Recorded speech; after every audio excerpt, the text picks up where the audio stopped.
Also, I am surprised. I mean, not entirely surprised, but that chapter was so long. Last stream, we only got through that one chapter. That was super long. Like, I was like, okay, maybe we'll get through 2 chapters, and then it's like, it was like, what, like 3 hours, and it was like just the one chapter.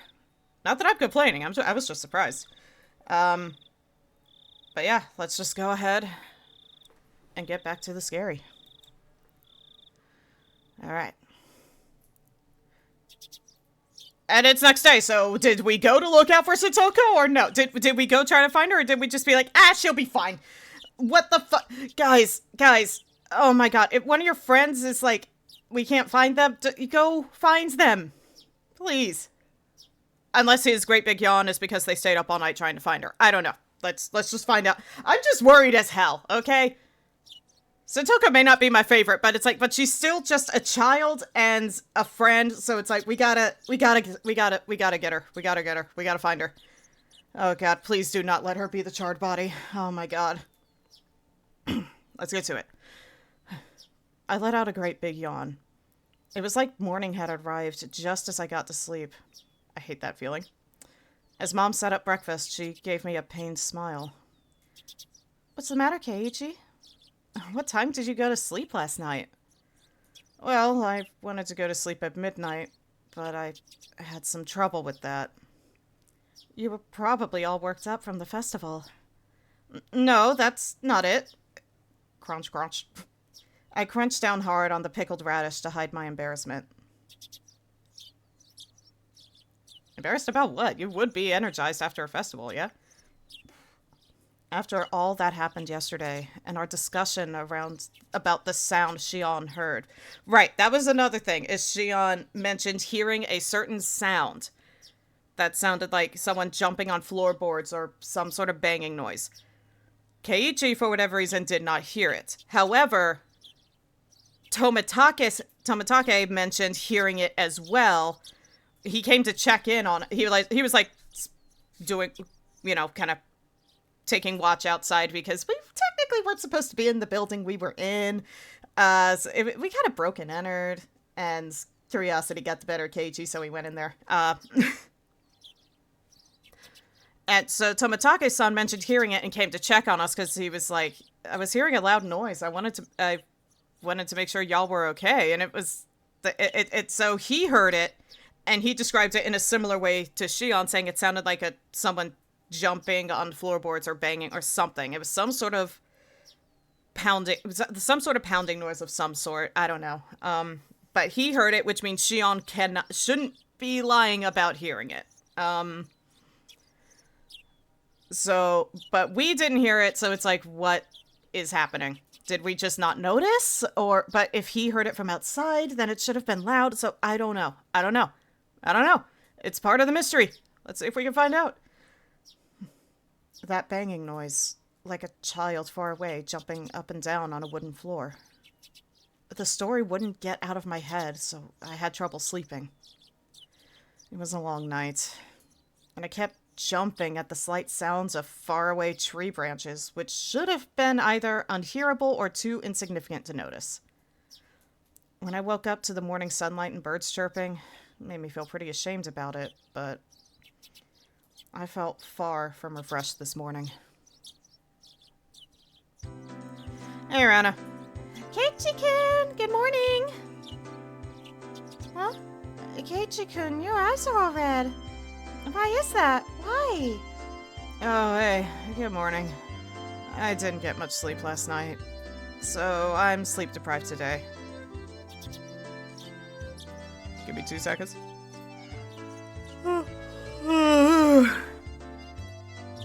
I'm so prone to yawning, even reading the word will make me do it. The festival yesterday was a lot of fun. Rena's excitement took a long time to go to sleep, so I took a long time to go to sleep too. To sleep. In Rena's case, her excitement seemed to still be wide awake.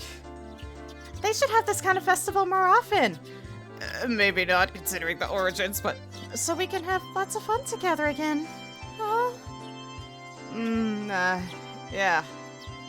Rena talking about the festival yesterday made me remember everything, I had nearly forgotten from last night.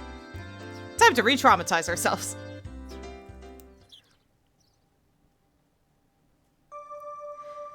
The inside of the ritual storehouse had been so utterly different from the relaxed, bright, everyday life of Hinamizawa. All those stories that Takano-san told me, too. The mysterious incidents that occurred on the day of the Watanagashi festival every year. The strange incidents where one person would die and one would disappear. The old stories of Hinamizawa flickering like a candle behind them. The numerous and horrifying traditions of Onigafuchi village. The villagers with demon blood in them. The terrible, cannibalistic feasts. The poor sacrifices kidnapped from human villages, victims of the Onikakushi. To quell the rage of Oyashiro-sama, the ritual involving living sacrifices.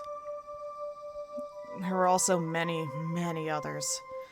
There were so many stories that just remembering them put me in a foul mood. Most of them weren't fiction either. They were true. We didn't need to fear them just because they were real, though. Since it all happened so long ago. Such a very long time ago. Yep, ancient history. Right? Right? Right? Where's Mi-chan? She's late. Huh? Before I realized it, we had arrived at the place where we'd usually meet with Mion. Probably because I was so lost in thought. We agreed that if she isn't here by now, we can just go on ahead, right? Should we?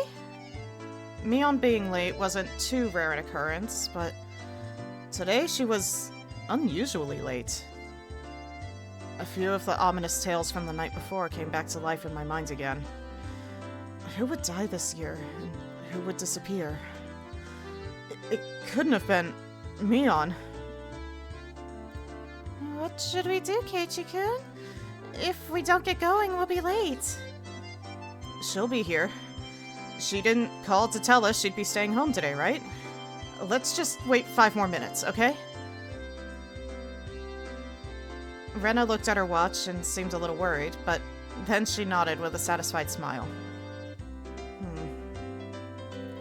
If we had to wait 5 minutes, we'd have to run as fast as we could to school or we'd be late. As soon as I thought that, we spotted Mion running towards us, out of breath. Yay! Mi-chan! You're late! You waited? You should have just gone on ahead. Mion was breathing heavily, and her face was all red. Her house was right down this road, wasn't it? It wasn't far enough away for her to end up like this, was it? Mi-chan, are you not feeling well? Huh? Now that you mentioned it... Rena pushed Mion's bangs away and put her hand to her forehead. Rena, your hand is pretty cold. Mi-chan, you're a little bit warm. It's no big deal. Give it half a day and I'll be fit as a fiddle. Are you really okay? You don't have to push yourself, you know. What's this? Kei-chan, are you worried about me? That's nice of you. That answer wasn't like Mion at all. She must have had it pretty bad. I just think you shouldn't push yourself so hard. We can tell the teacher you had to take the day off. I'm fine, I'm fine. I took some medicine. I think it's already working.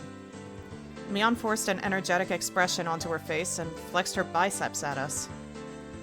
Okay then, let's go.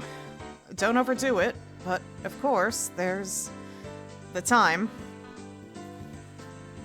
What? We need to run or we won't make it! Ah, ha ha ha. This morning sure is thrilling. Maybe it's just what I need to shake off the slowness. Let's run. Oh, are you gonna say last one there's a rotten egg? Hey, wait, you're sick. Don't go overboard. Mion began to run vigorously anyway. Mi-chan is older than us, right? She knows her own body better than anyone. I decided to leave it at that and assume she was fine. Great, then we should get going too. We began to run after Mion. And into the school. The school looked the same as always. The hours passed listlessly, and my lack of sleep took its toll. Okay, but is Satoko there? If there was a sport where people competed by sleeping, I'd be world champion right now. The trick to overcoming this sort of dangerous situation was to hold your pencil upside down. Why, you ask? Well, have you seen The Dark Knight, the Batman movie? Okay, nope, that's better. That's better than what I was assuming. So that when you fall over, you kind of poke yourself with your pencil and it wakes you up. Nope, so you don't draw strange patterns all over your notes while half asleep. If you were holding your pencil upside down, that wouldn't happen, would it? Yeah, but you might erase some of your notes. Bump, bump, bump. Bump, bump, bump. Something that felt like an eraser hit me in the head 6 times. Oh, ow. What was that for? Thank God, Satoko! I haven't done a single thing! Who else would play a prank on me like this? It was just jabbing you with an eraser. Oh, it was chalk, not an eraser. Eh?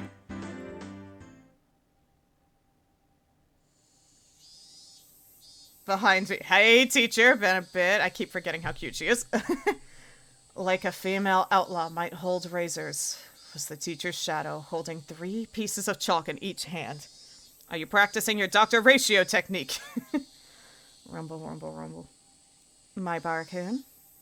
Go and wash your face. Right. Gladly. That alone was enough to wake me up, but as I flew out into the hallway, as if shoved out by the pressure exuded by the teacher's... Hold on. But I flew out into the hallway, as if shoved out by the pressure exuded by the teacher's sheer power. If I was going to wash my face anyway, then I would rather use the sinks out front rather than the ones in the dark restroom. Thinking that, I left the hallway and went to the entrance. The sunlight was strong. So strong you wouldn't think it was June. Ugh. My mortal enemy, the sun.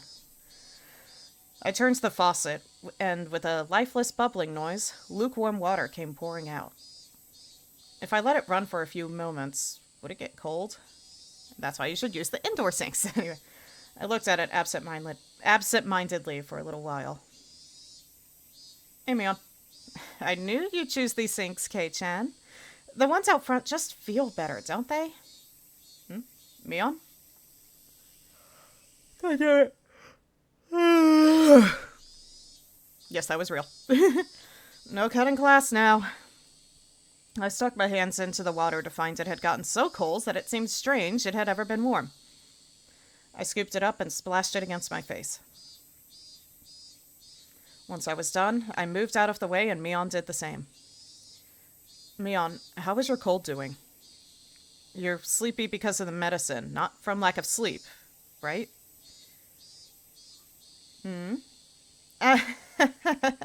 Actually, this is a secret, but after the festival yesterday, I got wrapped up in the party my relatives were having. And, well, I had a bit. She made a gesture, like she was tilting a cup into her mouth. I've already connected the dots. Hey, Yatsu, how you doing? Good morning to you too. I hope your flight went smoothly. Which means you didn't have a cold or anything. Oh, okay, those dots I'm putting together. She's hungover, ain't she? Are you hungover? How old are you? Nah, give me a break. I really don't feel well, you know? I mean, I've never been hungover myself, so I don't know exactly how bad it is. However, based on what, most shows and such say, and from some experiences from friends that they've shared, it doesn't sound very pleasant at all. I suppose she'd be feeling lousy either way. Still, you treat colds and hangovers in completely different ways. Yeah, like for a hangover, you need to get more electrolytes.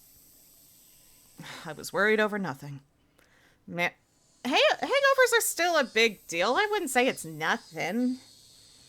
Anyway, man, I guess that's just like you, Mion. Mion scratched her head, a little embarrassed. She didn't seem to be feeling well, but now that I knew it was a hangover, I didn't need to worry too much. Yeah, true enough. It would go away with time, after all. Oh, but my head really is pounding, so the teacher told me I should go home early. Yep, fair enough. You cheater! So are you going home now, Mion? Now that I looked again, Mion had her bag with her. She must have been on her way home. Yep, I feel bad about it, though. I'll get some rest at home like a good girl. Sorry I can't make it to the club. Would you take over as leader for today, Kei-chan?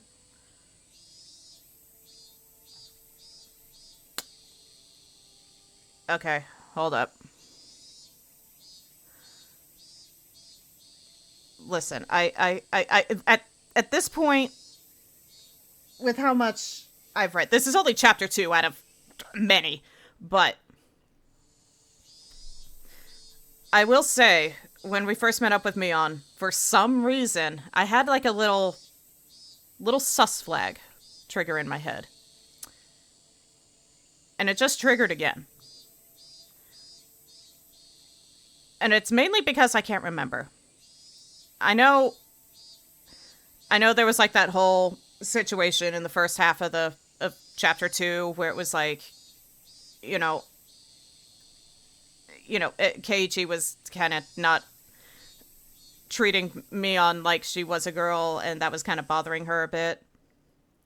But usually, in situations like this, when she's trying to be lighthearted, she calls herself like this old man. So her saying, I'll get some rest at home like a good girl, is that something she would actually say? Or did Shion switch places with her? And that would be why she was late. And she's using the hangover as an excuse. I don't know. It's just a flag that was placed in my head for some reason. I may just be a little too paranoid. And that's what this game does to you. It makes you question everything, including your friends. And that sucks, and I hate that I'm playing its game like this. It is playing me like a fiddle with my reactions. But I still can't help but mention that that little theory is popped up in my head. But let's get back to it. I don't know if that will happen. We have that unspoken rule where we don't do the club unless everyone is there, don't we? We never did it when you had to go to your part-time job, did we? Mion laughed wryly, saying we didn't need to worry about her. No matter how much fun we have, though, I think that feeling guilty about friends who can't share in it is the sign of a really fantastic friendship.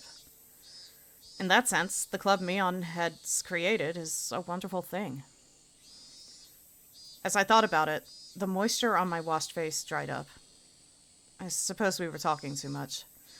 If I didn't get back to the classroom soon, I could get in trouble. Okay. Later. I'm going back. Be careful on your way home. Don't wobble into a sewer or a brook, got it? I left it at that, turned around, and started heading back to the classroom. Oh, one more thing, Kei-chan? Mion stopped me, and I turned my head to listen. What's up? This may sound weird, but don't think too hard about it. Well, that depends on what it is. Last night, near the end of the festival, did you see Tomitake-san or Takano-san anywhere? I suddenly tensed up. You know Tomitake-san and Takano-san, right? You remember, Kei-chan, when the four of you were talking during setup the day before? If I could, I wanted to forget about sneaking into the storehouse that night as soon as possible. So hearing the names of the people I was with at the time really got to me. Besides that, though, why was Mion asking me a question like that? And why am I overthinking it, as I always do? Even though she told me not to. I ended up staring at her, unable to answer immediately. Was she asking to see if I had seen them or not, or was she asking the question knowing that I had? I couldn't tell. Well, maybe? Saying maybe just sounds more suspicious in this situation, my guy. I might have seen them around. I don't know. My vague response was clearly not to Mion's liking. Yeah, because it's... There are better ways to phrase that, my guy. What answer was she expecting from me? There was no way for me to know. I see. Then, one more question. On the same night, did you see Shion? The person who asked us directly not to tell Mion that we had met up. My heart leapt into my throat again. Okay, hold on. Let me push my keyboard back. There we go. I want to make sure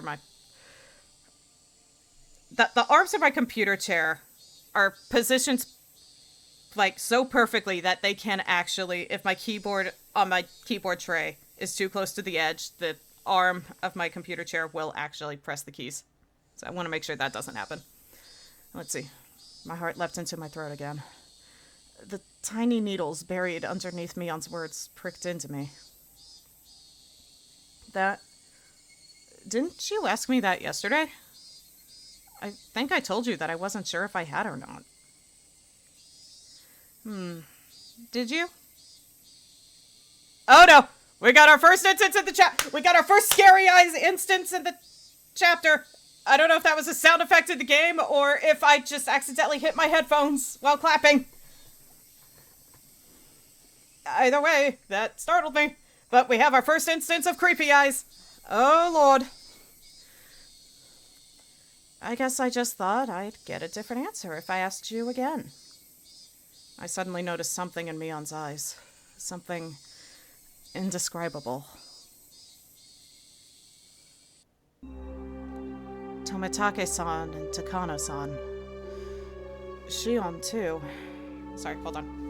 Rolling up my sleeve, got a slight itch. There we go. And it was on my progress arm. Anyway. She was asking me about them. There was no doubt about it. Last night, the four of us snuck into the ritual storehouse.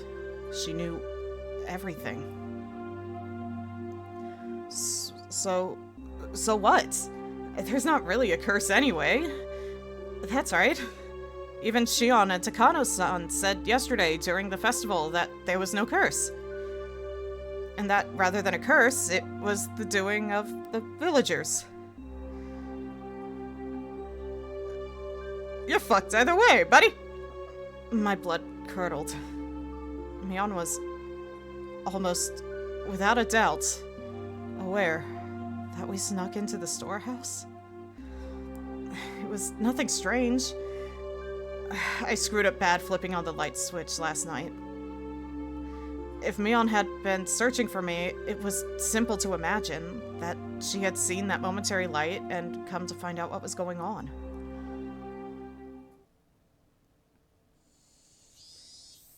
Did you really not see her? Why are you so intent on knowing if I did or not? Getting defensive does not help your case, buddy! It's not important. It's just that there are some people who were speaking poorly of Tomitake-san, Takano-san, Shion, and you, Kei-chan. I didn't really hear what they were saying, though.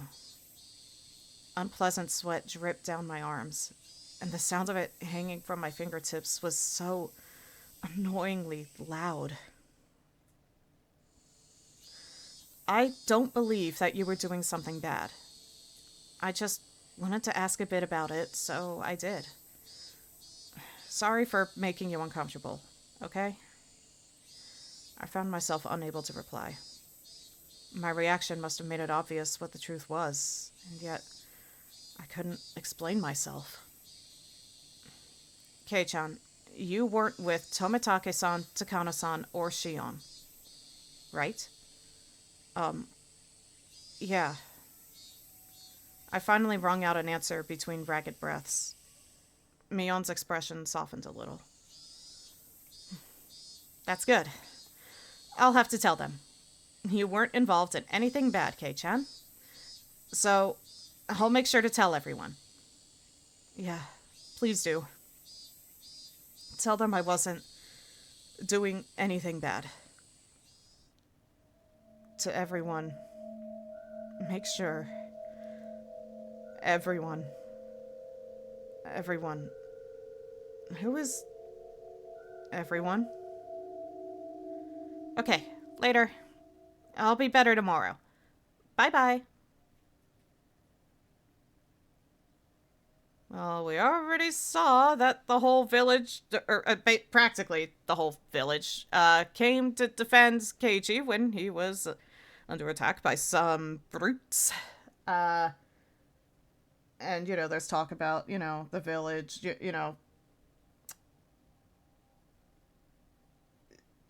just talking of the village. But point is, she probably means the whole village. Wait, Mion? What do you mean by everyone? Just then, a freezing cold hand touched the back of my neck. Hey, Teach. Hey, Teach. Why is your hand so cold? Taking a sip of a drink real quick. And hydration check, everybody. And posture check. Save your work if you're working on something. Alright. Hey. You're late, my Barakun. How long does it take you to wash your face? It was the teacher. I was taking so long she came out to get me. I'm sorry. I was just speaking to Mion. I turned around, but Mion had crossed through the schoolyard without me realizing it and was now standing at the gate. Come back to your studies. Quickly now. The teacher was being insistent. We returned to the entrance. I looked back one more time, and Mion was nowhere in sight.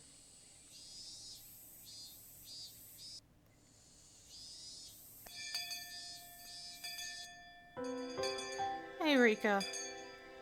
Keiji, you haven't seemed well all day. It's clearly because he had far too much fun yesterday. I don't want to be told that by the one who got lost. Your face is all red, and you were nearly crying.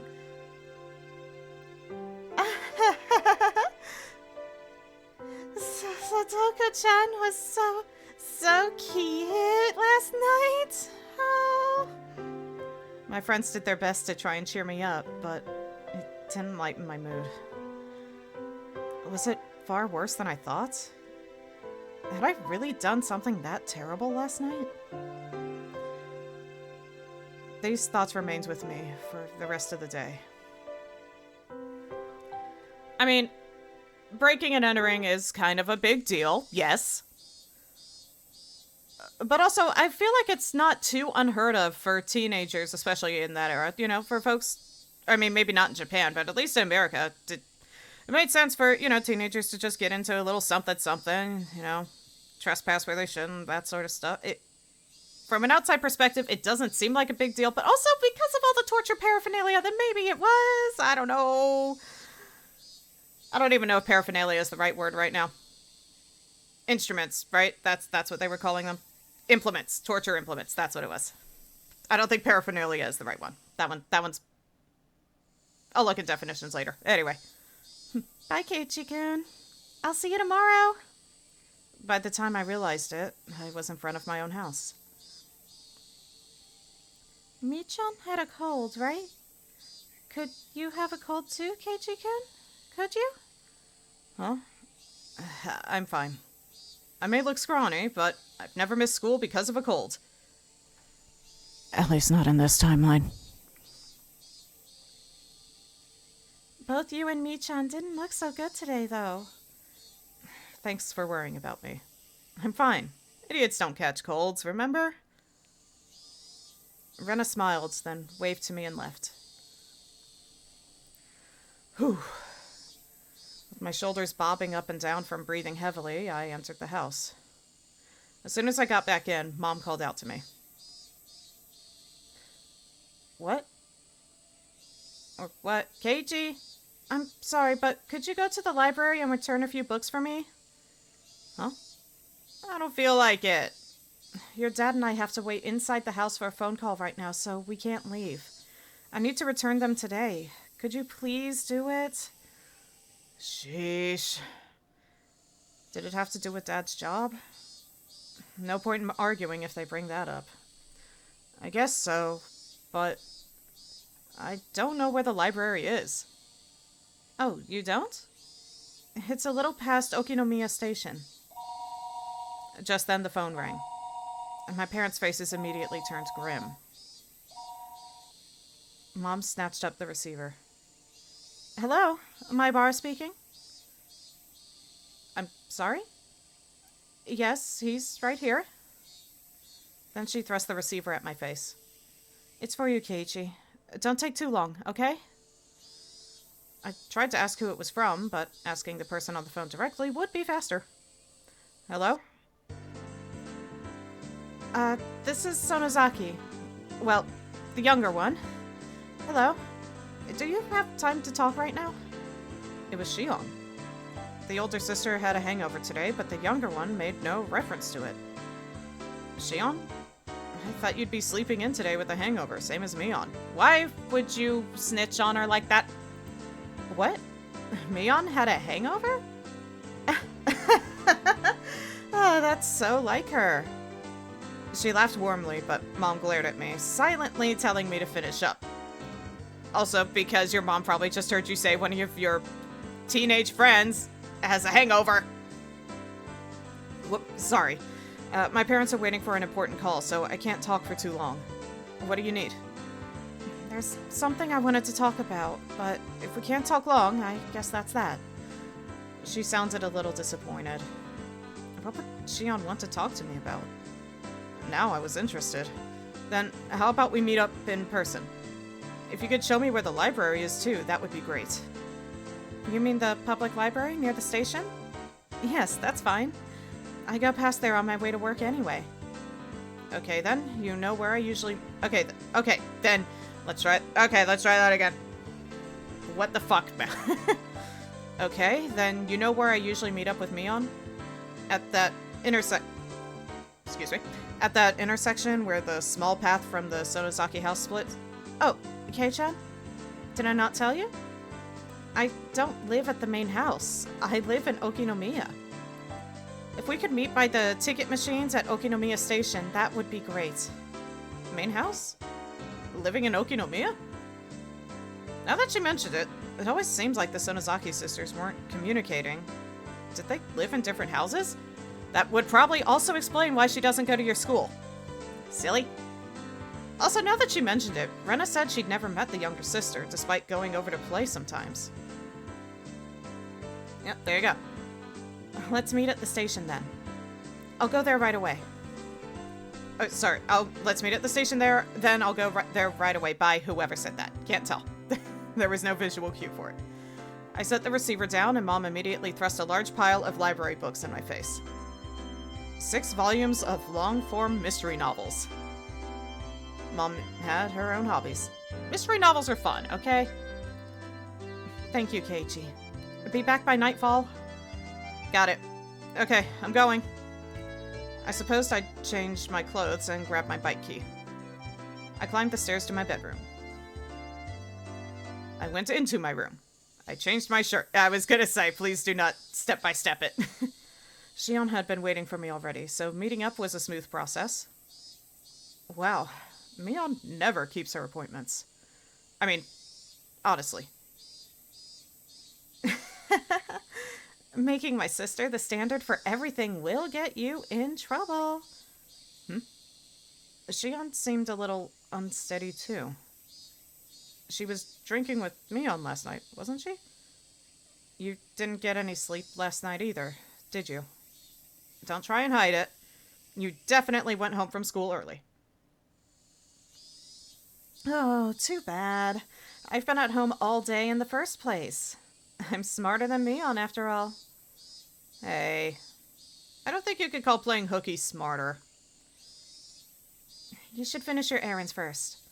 We don't have that much time. We're going to the library, right? Yeah, thanks. My mom had to return some books by today. Is the library far? No, it's really close by. As she said that, we spotted the signboard for the library almost immediately. If it was this easy to find, then I guess I didn't need Shion to show me where it was after all. We rode around a bend, and the building was right there. Shishibone Public Library. We lived in the country, so I hadn't expected too much, but it was pretty big. The first floor was actually a government office, so the library was only on the second floor, but it still looked large enough to fit a decent collection of books. We passed through the automatic doors and were greeted by the cool breeze of an air curtain. The cicadas had been loud outside, but it was quiet inside the library. As it usually is, with the whole shushing thing. The air conditioning inside was keeping the temperature at an ideal level for the books, which had that mildewy smell unique to old paper. Not gonna lie, I kind of love the smell of books, especially old books. I guess every library is basically the same. If there was one difference, it was that people studying for tests weren't taking up all the seats. I was one of those people, but now that seems like a distant memory. Hello, I have books I'd like to return. The librarian went through the process of checking them in, and then returned my mom's library card.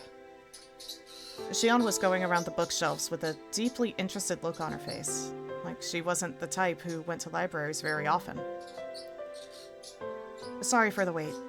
I'm all done. Libraries sure are nice and cool, aren't they? Honestly, I don't go to libraries often, mostly because their operating hours and my sleep schedule usually don't mix.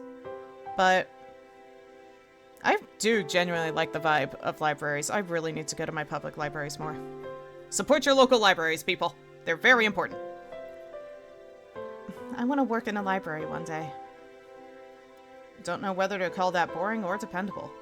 It's a pretty small dream compared to your sister.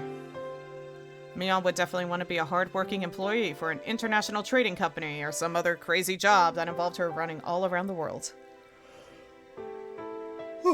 Pardon? Compared to that, what Shion said is pretty heartwarming. Well, we need to keep our differences dear to us. We're not copies. We're two different people called Shion and Mion. Twins have a lot to think about, huh? Still, it sounds like fun. I don't have any brothers, so there's just me and my parents at my house. It can get a little uncomfortable. It's the same for me. I don't live with Mion, after all. Oh, right. She said something like that, didn't she? Why, though? Sisters living apart is unusual. We were getting tired of talking while we were walking. We ended up going to the lounge area, which was vacant, and continuing the conversation. Yes, Mion lives at the main house, and I live in Okinomiya. What do you mean by main house? You make it sound like you're nobility. It's just the main house. The Sonozaki family's main house. Sorry, 1 second. Just need 1 moment. My eyes teared up a little bit from that yawn just now, so I just want to... There we go. Get that out of my eyes. Okay. Mion's the successor, so she lives with Nana and apparently studies all sorts of things as preparation to be the head of the family. Mion. The head of the family? It kind of fit her personality, but kind of didn't, too. Kei-chan, you just moved here, right? This will sound like I'm boasting, but we of the Sonozaki family are kind of personages around here. Huh? Seriously? The word personage didn't really match the extremely sociable air that Mion and Shion gave off. From what Shion explains, the Sonozaki family goes way back to the beginnings of Hinamizawa. After the war, they had a bunch of successful ventures and extended their influence to a wide area. The Sonozaki house is a foundation under which the entire family cooperates. Though the current family head, Grandma, was the one who built it.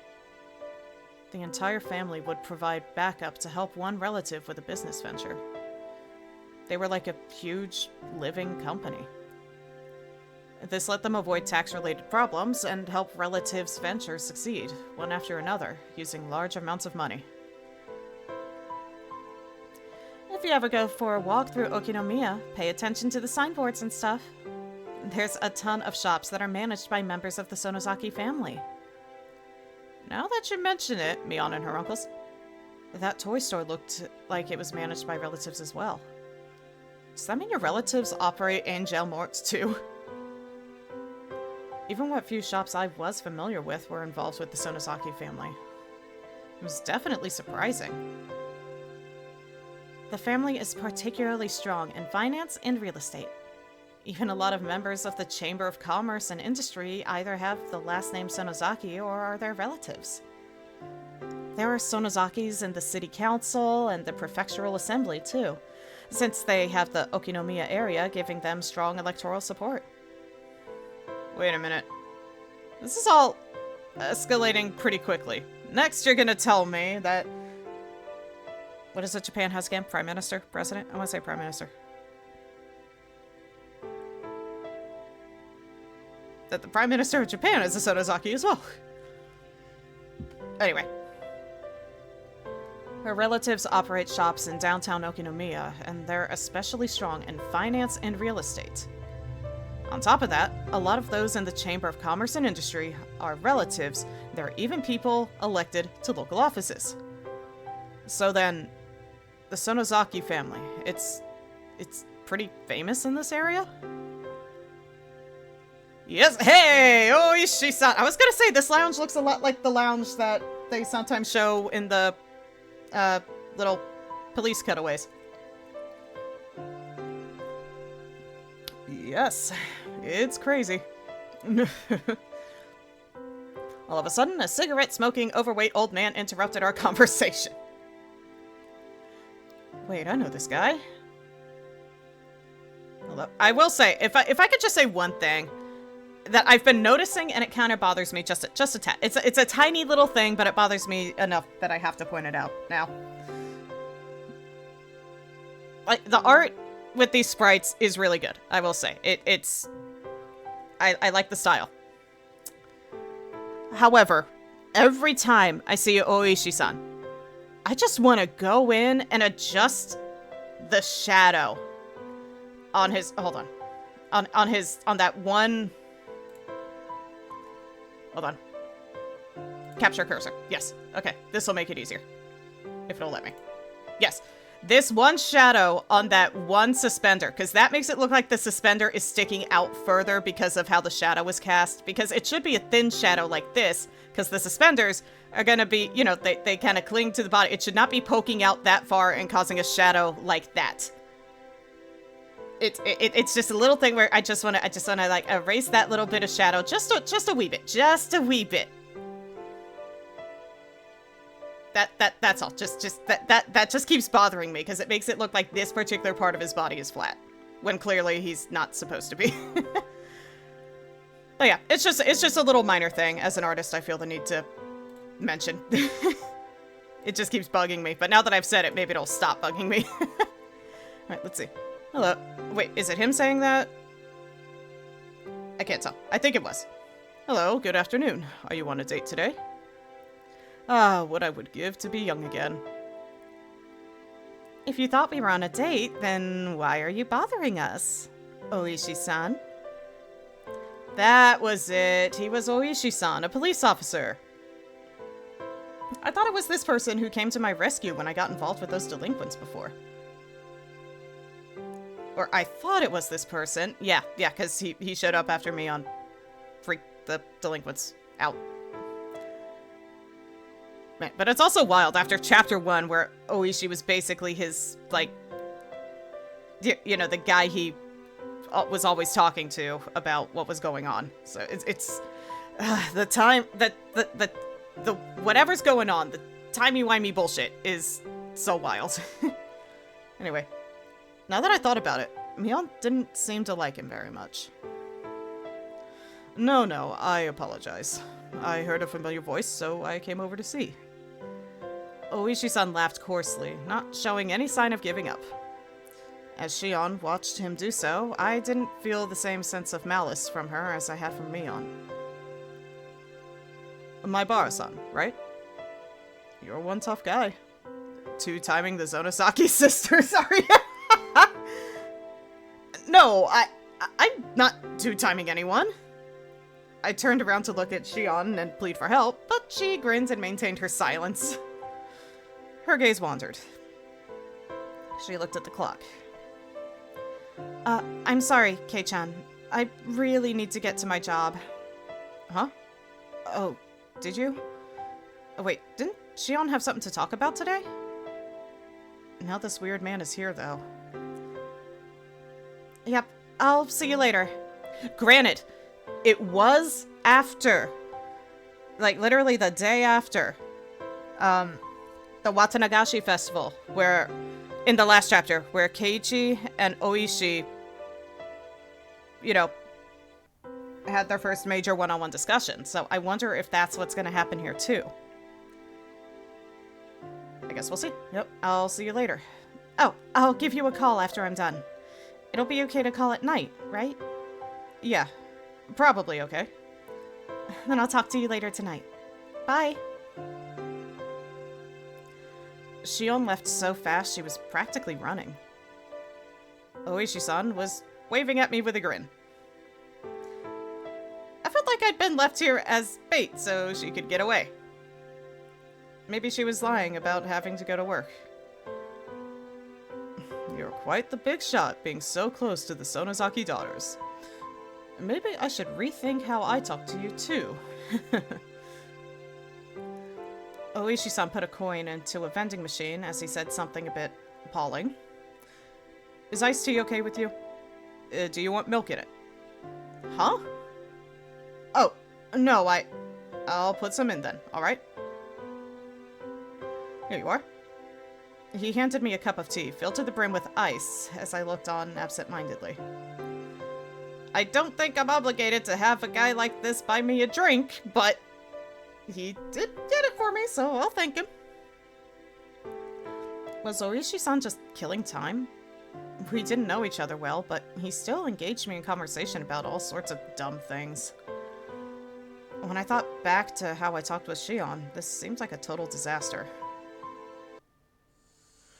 My Bara-san, how much do you know about Sonozaki-san?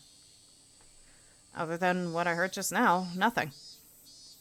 Until then, I hadn't known anything about either Mion or Shion other than the fact that they were interesting. I really did only just learn that she was the daughter of some prestigious family. The Sonozakis are a Yakuza group with this entire region under their thumb. Plus, her father is a high-ranked executive in the blank Yakuza Association. Did you know that? What? An executive? Have you ever seen where Shion-san lives? It's the very picture of a gang boss's house, protected by high walls, barbed wire fence, and security cameras. If you have the chance, you should go and visit her. She'd mentioned Mion being a successor, but to a Yakuza group? No. Not at all. A boring old Yakuza group isn't the only thing Mion Sonozaki-san will inherit. She's inheriting the Sonozaki family itself.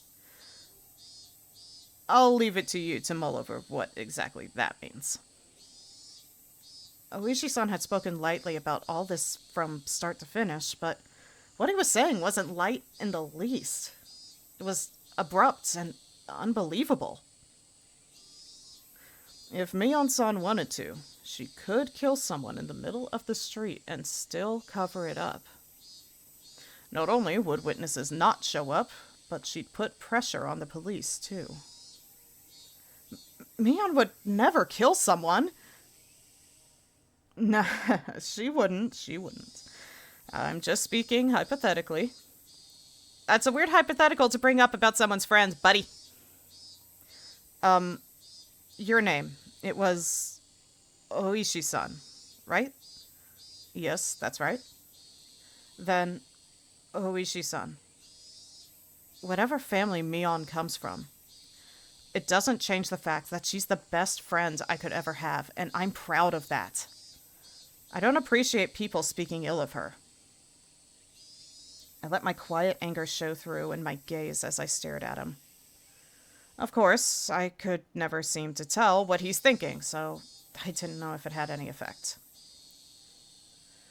Then, let me be frank. If Mion-san was suspected of a handful of incidents, what would you think? Suspected? Incidents? You can't just say terrible stuff like that on a whim.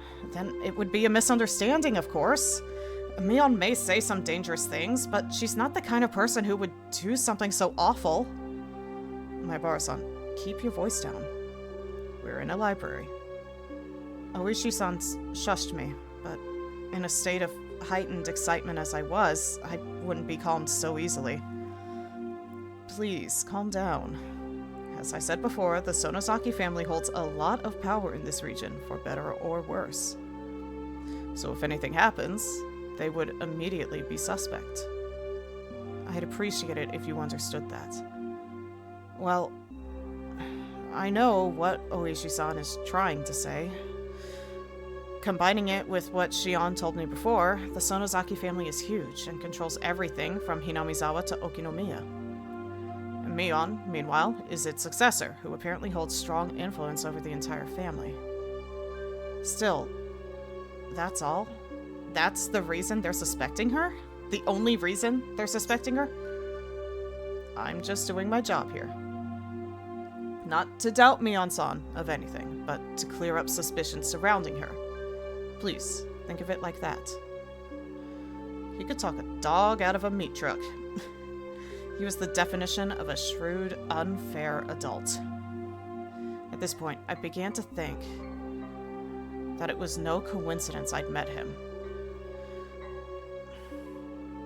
Oishi-san, do you need something from me? Yes, I do. Keiichi Maibara-san. He answered in an absent tone of voice. Mion's being suspected of something. Mion's being suspected of something, and you came to hear from a friend of hers. Me. Is that it? No, that isn't it. I didn't come to talk to a friend of Mion Sonozaki-san. I came here to talk to Keiichi Maibara-san. It would probably have bothered you had I visited your house. To me? What did the police want with me? Having realized this faked coincidental meeting had me as its target, my mood immediately turned foul. You don't need to be so tense. Calm down and just answer a few questions. Am I being questioned? Let's call it a chat with a guy you happen to run into. Oishi-san freely suggested that I relax. That said, behind his eyes was a light, which I could only see sometimes, that was sharp as a hawk. If I tried in vain to run away, he might actually take me in and bring me to an interrogation room or something. That was an undoubtedly unpleasant thought. You had a roaring good time at the Watanagashi festival last night, didn't you? Don't beat around the bush, please. I can't do small talk right now. Last night, during the festival. did you see Jiro Tomatake-san and Mio Takano-san? Gulp. I could plainly feel myself give a start. Where did I put those pictures? Oh, here they are. He opened a small notebook and removed 2 photographs. I didn't have to look. Well, who knows?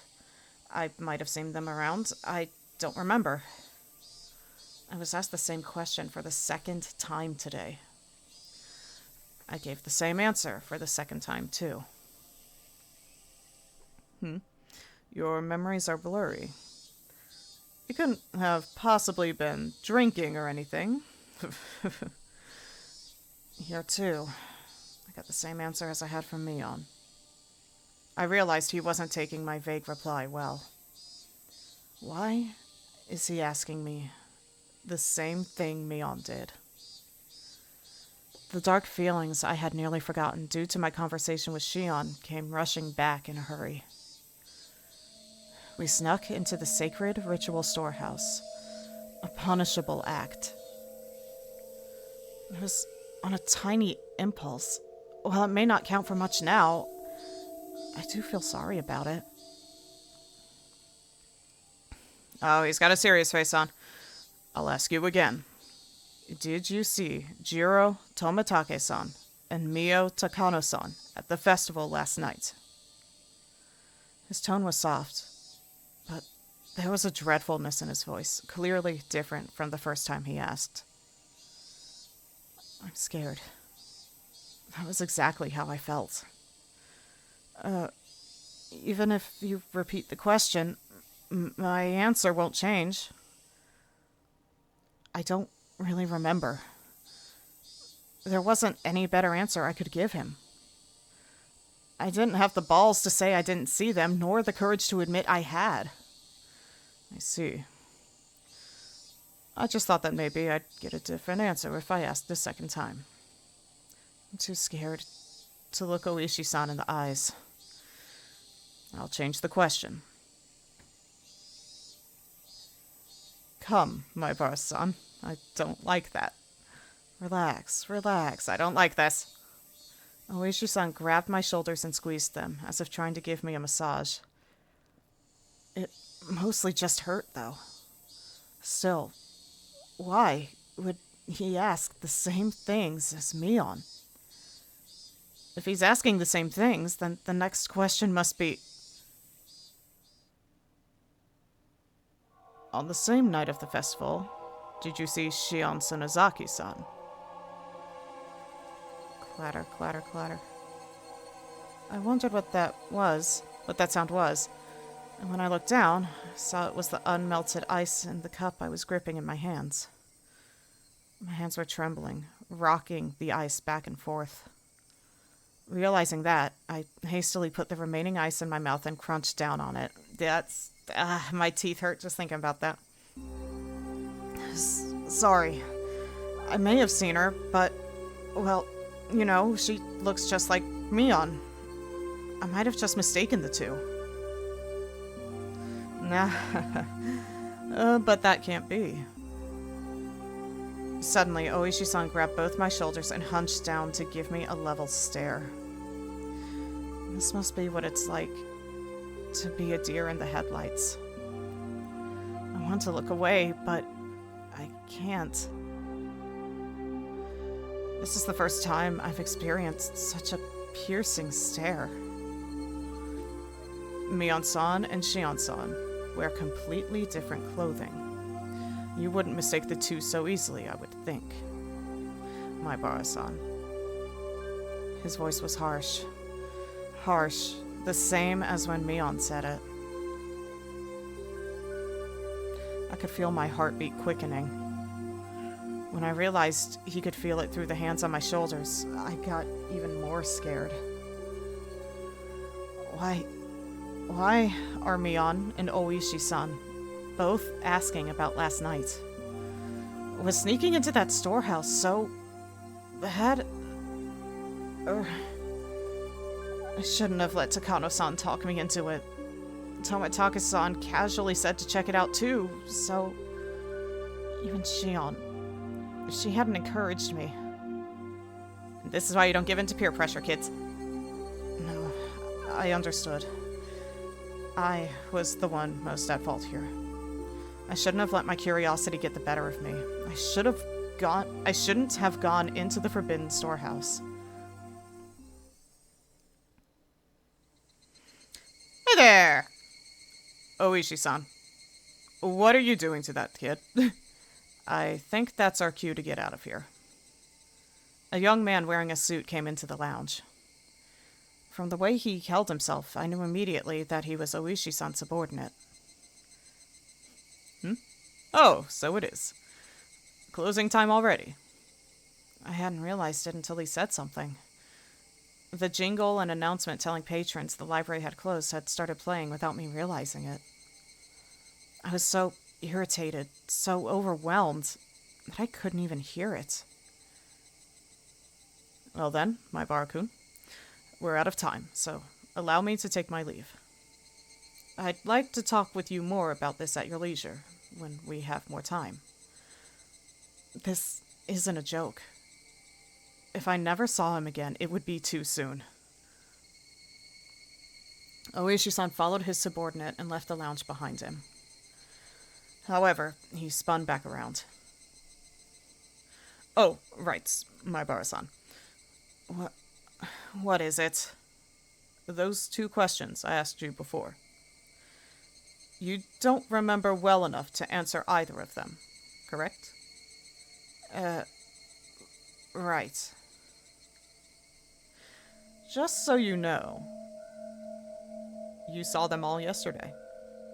You were walking along, the 4 of you, having quite a pleasant time. Near the stone steps, I saw you with my own eyes. I caught my breath, and my heart seemed like it was about to stop. What a detestable person. He knew. And he was testing me. I mean, you can tell from looking at him age-wise, he's an experienced officer. He probably knows a thing or two about how to see through lies and how to, figure out if someone's lying. Like how to read people. That's kind of his thing. Anyway. We'll meet again. Have a good year. I sat there like a rock, unmoving, until I could no longer hear the clacking sounds of their footsteps.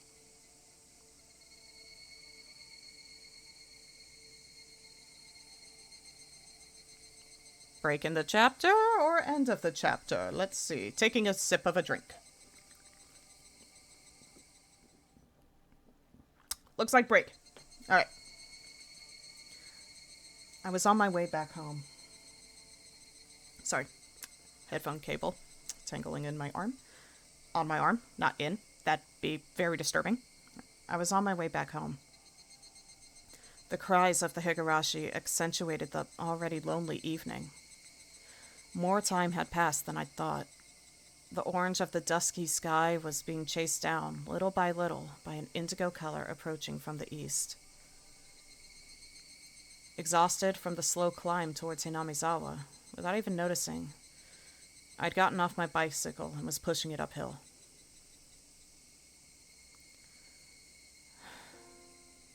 This looks like a new street. I don't understand any of this. No one had told me to my face that I'd done something wrong. Again, it was obvious. It was padlocked, and Tomatake undid the lock, and y'all went in, and Shion rapidly turned off the light after you turned it up. Clearly, there was something wrong. You didn't have to say it to your face. Anyway. No. In fact, it might have been much easier on me that way. What happened yesterday really was just my curiosity. It really was no more than a quiet prank. no more than having the courage to cross at a red light as long as you did it with other people. The storehouse for ritual implements, hollowed ground, only accessible to the family of the priest. For sure, I'd seen terrifying things that I'd never imagined would be there. Thinking on it now, though, it didn't matter what was stored away inside. It didn't make the wrong I had committed any more right. Hey, Joey, good evening. Hope you're doing well. How's it going? I hope you got a good amount of sleep this time around. What the four of us did, Mion seemed to know about it. For some reason, even the police were trying to learn what the four of us did. Did we do something so bad? Really, it doesn't matter how wrong it was. I did something wrong. It was nothing more than that, and yet I couldn't accept it. I didn't apologize to Mion or Oishi-san. All I did was shield myself with ambiguities. Like 9 hours yesterday and the day before. Maybe 7 tonight. I just woke up. Nice. That's a good amount of hours to get there. And also, I totally understand and relate to the whole just woke up thing. I'm a late riser as well. I just personally prefer it. Yeah, glad to see that you were getting some good sleep this time around. I did something wrong yesterday. I'd set foot into a forbidden storehouse for a little bit of mischief. I'll forget everything I saw in there. I won't ever do something like that again, either. I'm sorry. I'm sorry. Flashbacks to Chapter 1. If I apologize like that, would they forgive me? The suddenly cool evening air left no room for such sentiment, however, as it mercilessly chilled my feet, urging me to head home as soon as possible. Didn't get to sleep until a lot later than usual. Ah, god, demolition work outside. I know how that is. Neighbors across the street were getting trees taken out over the summer. A lot of trees. And I am as far away as I could possibly be from hearing the noises of taking down trees, and it would still keep me up because it was so loud. So I completely understand and empathize, and I am so sorry. But at least you got some sleep. And a decent amount at that. In the end, the evening air was correct. If I trudged along such an isolated road, regrets would pile on top of regrets, but nothing would change. Oh, thank goodness. I mean, only a few weeks is the thank goodness, because entirely demolishing a condemned house, that's rough.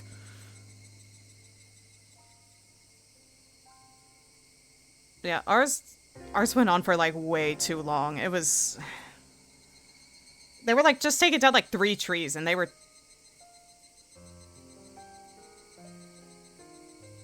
Right. Yeah, still, that's gonna be weeks of noise keeping you from sleeping. That sucks. I'm sorry, man. Hopefully it'll get done swiftly, and you can keep getting decent hours of sleep. Let's go home. I'll go home, go to my room, put on my favorite music or something, and go to bed. That might sound plain and boring, but it's probably the strongest I've felt all day. Yeah, like, it was only like 3 trees, and it took them, like, they were doing it for, I forget how long, but I want to say, like, nearly 2 months. I hated it so much. And my brother, who, like, it was basically right outside his bedroom window, he suffered worse than I did, so, yeah. Yeah, they were big enough they had to be taken apart on site. It sucked.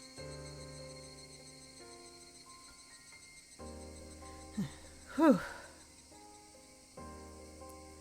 Now that I've made a decision, there's no point in dawdling in a place like this. I sat back on my bike. I pushed hard on the pedals. I rapidly advanced forward. I steadily gained speed. I was expecting another eye.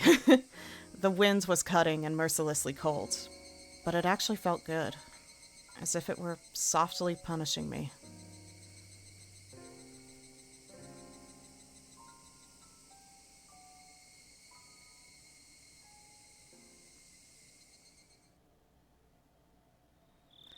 I didn't eat much dinner before excusing myself early and returning to my bedroom. My mom called me from downstairs. Keiichi, you have a call. It's from Sonozaki-san. Sonozaki? Was it me?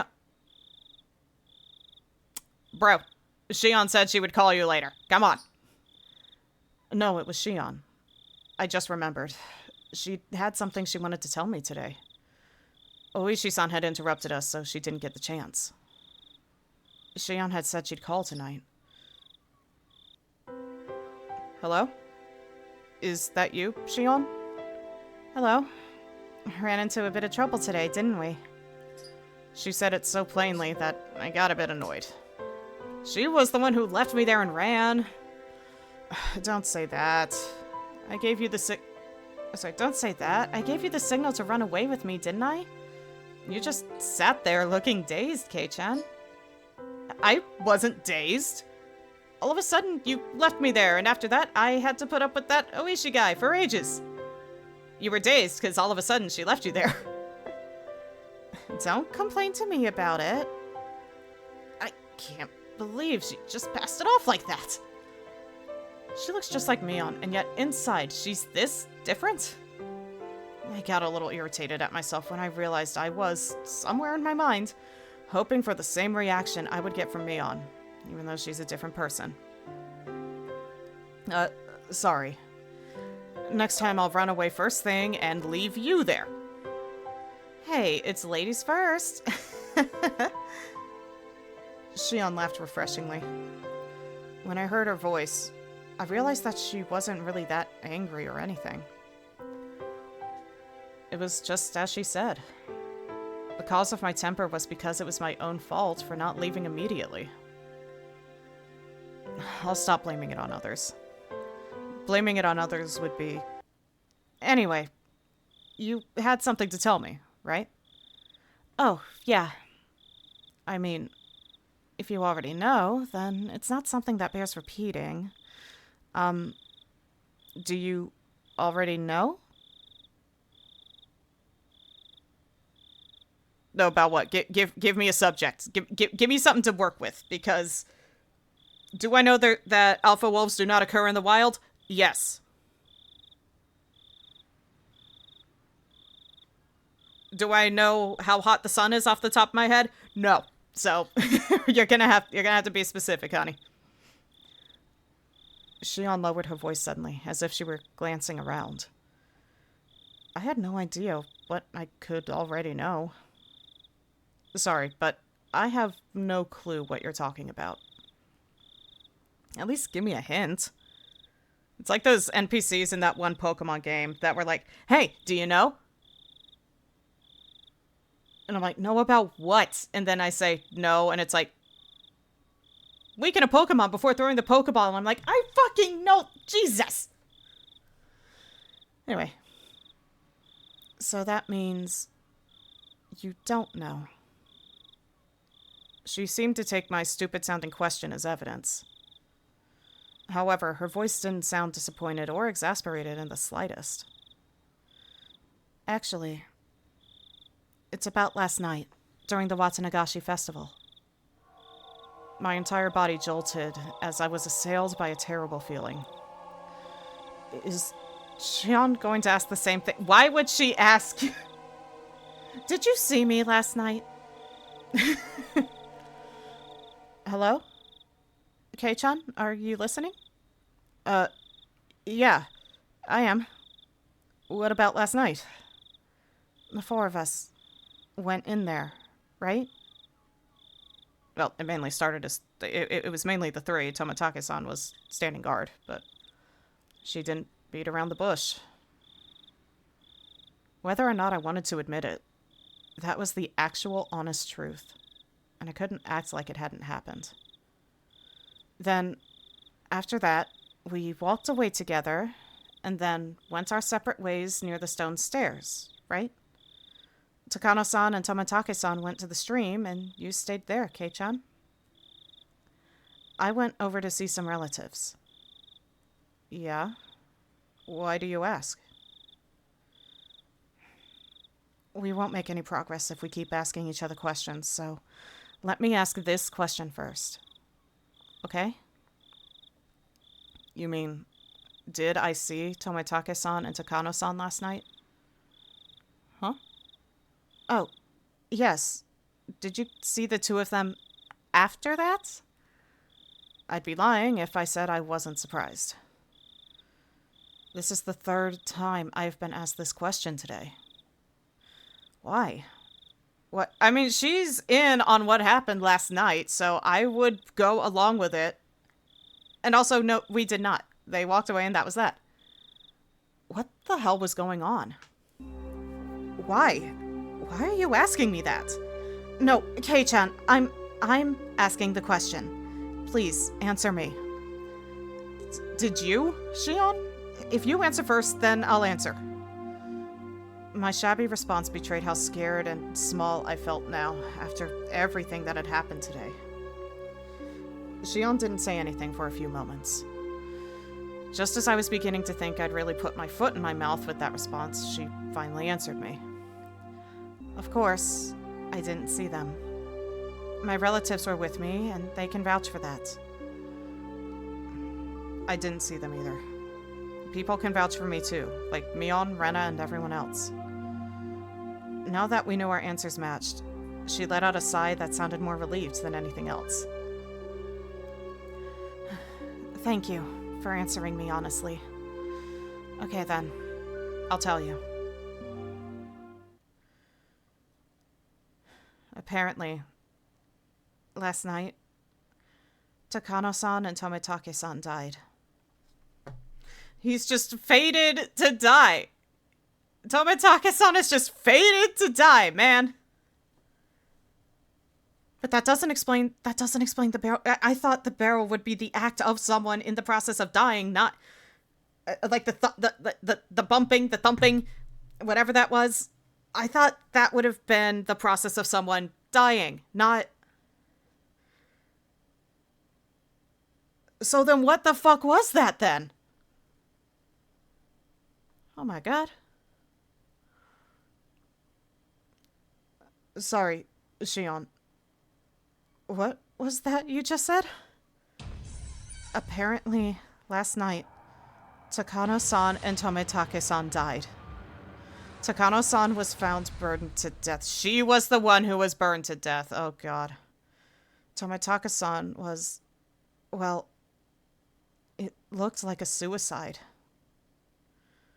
I found out this morning. I heard my dad talking to a relative on the phone about it. If he died in the same exact way he did in Chapter 1. Late last night, a police car on its way back from festival security duty had discovered Tomitake-san lying in the middle of the road heading towards Okinomiya. He had... yep. Clawed out his throat and died. So that's still... so Tomitake-san clawing out his own throat, I guess, is... no matter the timeline or whatever we go through, that is a canon event that's fated to happen or something?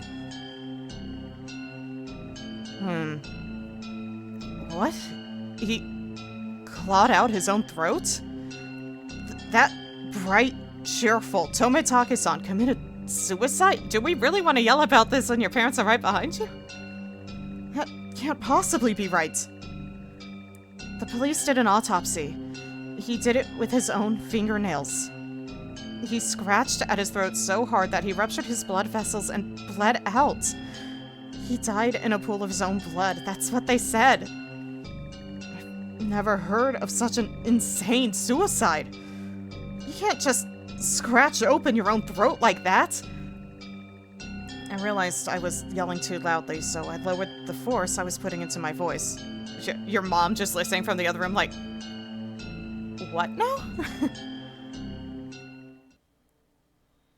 I didn't want my parents to hear me, so I switched to the cordless phone and ran back up to my own room. Sorry for yelling. So, was Takano-san... was that a suicide too? In her case, it's a little unclear. Takano-san's body was found in the mountains of the Gifu Prefecture. Employees at a rest stop nearby reported to the police late last night that they could see flames in the mountains. The firefighters dispatched there were the first ones to find her. An autopsy concluded that it was the burned corpse of a half-naked female. They initially considered the body beyond recognition, but directly after, there was a request for a dental comparison from the blank prefectural police station in Okinomiya, and the results concluded that it was Mio Takano. The cause of death wasn't confirmed, but it was highly likely to have been a homicide, since she was in her undergarments and her clothes were nowhere in the area. The oil drum had fallen over, so it's also possible she burned herself to death. It couldn't possibly have been suicide. If you're going to die, there are plenty of easier ways, aren't there?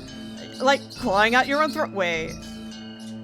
This can't be suicide. That's what I think. It's unthinkable that Tomitake-san would kill himself too. After the two of us rattled on at each other, there was a silence as we paused to catch our breaths.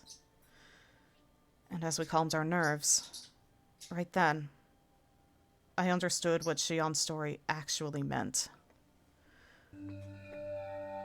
I think it will end up being Oyashiro-sama's curse. We all did more than enough to deserve it, after all. Deserve? You've got to be kidding! It's not like Shion wanted to see it with me. I just went along with her. I tried to say that, but I fell silent. Nothing would come of me blaming others.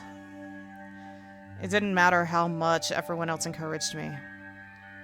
I could have put my foot down. I lost to my own half-assed sense of adventure and agreed to go in with them. Yes, it was my fault and no one else's. Shion, last night, when we snuck into the ritual storehouse, did you predict things would turn out this way? Of course not. I mean, I thought it was pretty risky, but I never even dreamed something like this could happen. Shion's words were probably her true feelings. She knew she could get in trouble if we were caught, but that was the thrill of this little adventure. It was the same for me. Besides that, Kei-chan, think about it for a moment. Didn't Oyashiro-sama's curse turn out a little strange this year? It was already plenty strange, seeing as how Tomitake-san and Takano-san died like that. Given all that, what could possibly be stranger?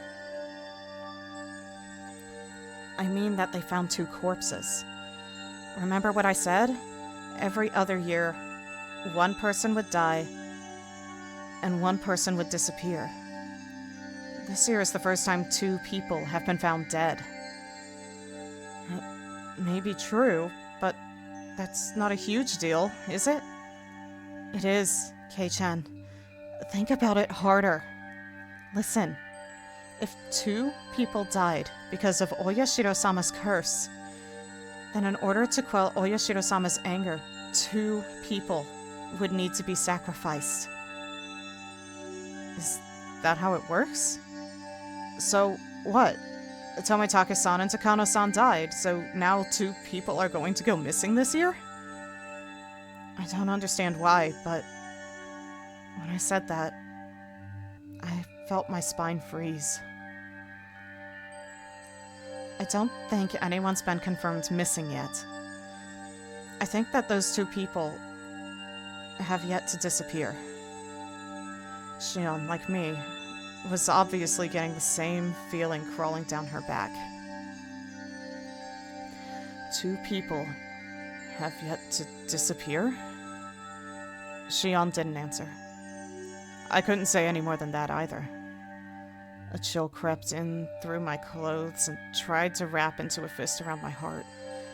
Cold hands feeling about on my chest. Neither of us could say anything. Tomitaka-san opened the lock and he died. Takano-san exposed the ritual storehouse and she died. If 2 more people were to be sacrificed, then they would be none other than the ones who entered with them. None other than us. No. This has got to be a joke. I wanted so much for her to pass this off as a joke, even now. That, though, was such an incredibly difficult and selfish request. If Tomitake-san and Takano-san had died in a common way, like a car accident, I could tell myself it was a coincidence. Instead, he clawed out his own throat, and she burned to death, drowned in oil, in the mountains. The 2 deaths were so out of the ordinary that I couldn't possibly dismiss it as mere coincidence. It was as if, in exchange for sneaking into the ritual storehouse, there must be someone punishing us. Some sort of cruel will working behind the scenes. Even so, I still didn't want to accept that terrifying truth. If I did, then I would have to acknowledge that a horrible crisis was growing near for Shion and I. That's why I argued against it. I argued knowing I was running away.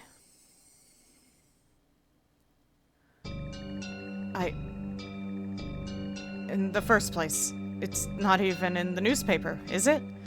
Such a monstrous incident would be all over the newspapers and television. Magazine writers would flood the village too, thinking it'd make for an interesting story. Of course it's not getting reported by the media. That's how it was in the past, too. When the incidents occurred for the 3rd year in a row, there were some third-rate magazines that sniffed out the story and ran issues full of gossip columns about Hinamizawa. Oh my god, why do I keep yawning? Fuck!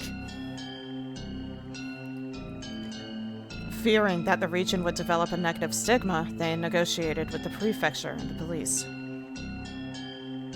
Since last year, it became a big conspiracy, where no information about the incidents was allowed to be leaked to the media. I hear the elders and the top brass from the Sonozaki family put all the pressure they could on the police. And you mean their deaths are going to be dealt with in total secrecy? That's how it is. Of course, the police are investigating it. That's being performed in secret too, though, so I hear the investigation itself is very restricted in what it can and can't do. You could essentially say they're interfering with a police investigation. The story was unbelievable. People died, and yet they don't publicize it and deal with everything in secret. If we break it down further, it means that no matter who dies on the night of the Watanagashi, it won't go public. That's the biggest pile of bullshit I've heard! Kei-chan, before, I said how the villagers could be the ones carrying out Oyashiro-sama's curse.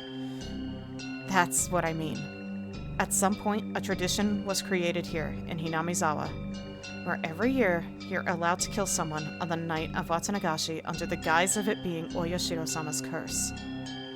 When someone dies on the night of Watanagashi, it turns into the curse of Oyashiro-sama. The curse turns into the serial murder incidents. in order to avoid exacerbating the negative stigma surrounding Hinamizawa, those incidents are dealt with in secret. That's insane. Dead and missing people turn up every year. However bad the stigma gets, the police have to draw the line somewhere, don't they? You could say the incidents happening every year is mysterious, but the police can get the job done when they need to. After all, the incidents always get resolved individually. It doesn't end up being a string of incidents, you know? It just so happens that something unfortunate happens on the night of Watanagashi every year. That's all it turns into. Most of the criminals responsible for the original dismemberment were arrested.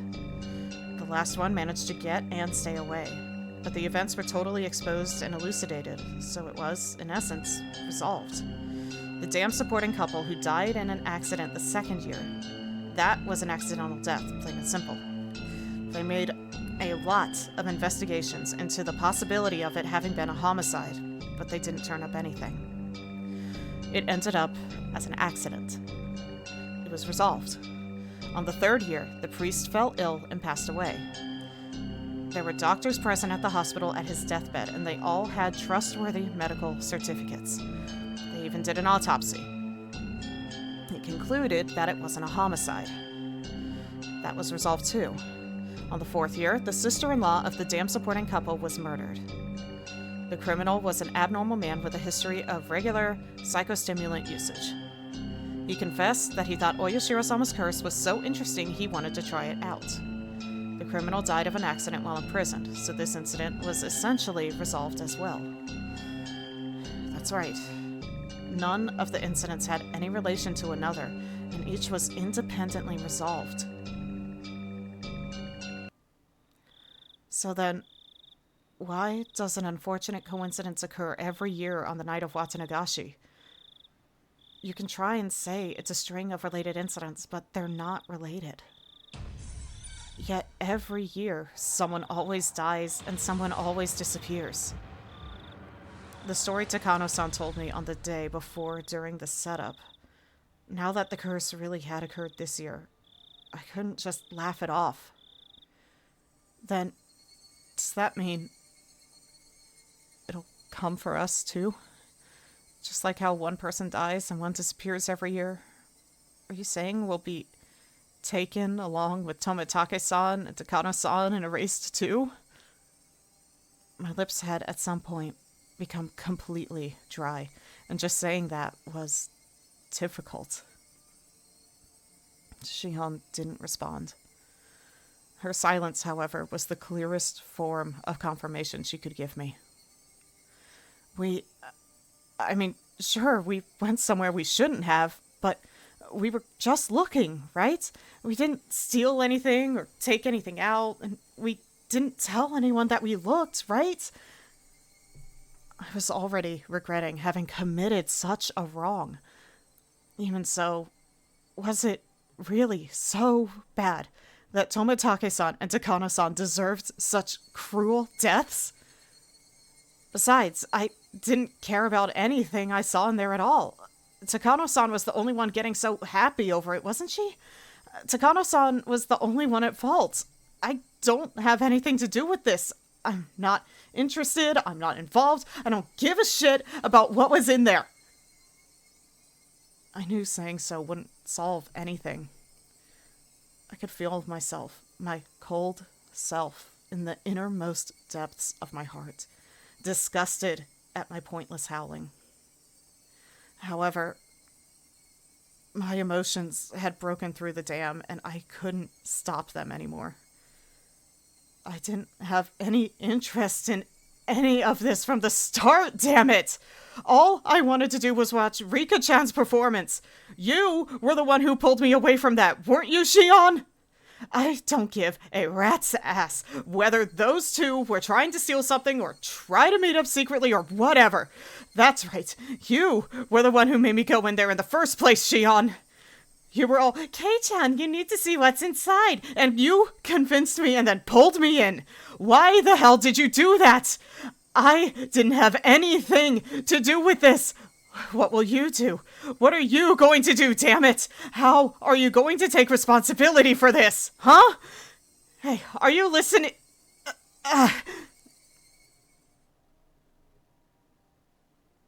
Click. Without any warning, the phone cut off with the soft sound of a receiver being slammed down. Shion was just as terrified as I was. I just said some really self-centered things. My riled-up emotions disappeared as if they never existed, and in their place surged waves of deep regret at having run my mouth so irresponsibly. I could try to call out Shion's name from beyond the disconnected phone, but it was too late. What have I done? Shion was only trying to tell me as much as she could about this thing about to descend upon us. As for me, I could only whine like a child about it. I went to call her back, but then remembered she lived in Okinomiya. I didn't know her phone number. Since I had declared to Mion that I hadn't seen Shion last night, I couldn't just call Mion and ask her for Shion's phone number.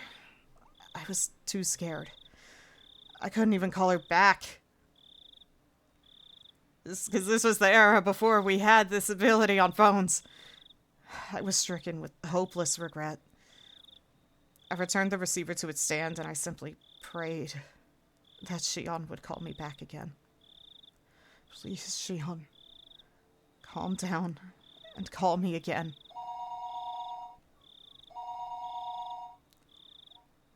Hello? This is Maibara. I swept up the receiver as though it wouldn't go through if I didn't grab it at that exact moment. Is this the Maibara residence?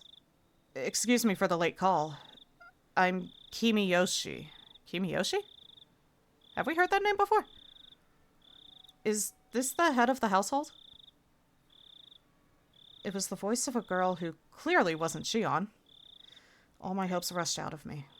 No, it isn't. If you need my dad, I'll go call him. I went to put the receiver back down, but the caller stopped me hurriedly. Oh, no. If he's busy, then it's fine. This may be a strange question, but is my old man paying you a visit? No, nobody's here at the moment. I see. Again, I apologize for calling you so late at night. Goodbye. Clack. I don't know who that was, but what if Shion tried to call while I was on the phone? I thought, bubbling with egotistic anger. Hey, wait. Give it a break, Keiji Maibara. These are selfish emotions. These are the selfish emotions that made Shion mad at me, aren't they? The more I thought about it, though, the more I thought that Shion had given up hope in the short time since we had our conversation and didn't want to call anymore. Calm yourself, Keiji Maibara. If Shion does call again, then first apologize in a calm voice. If you do that, then Shion should understand. However, no matter how long I waited, the phone didn't ring again that night.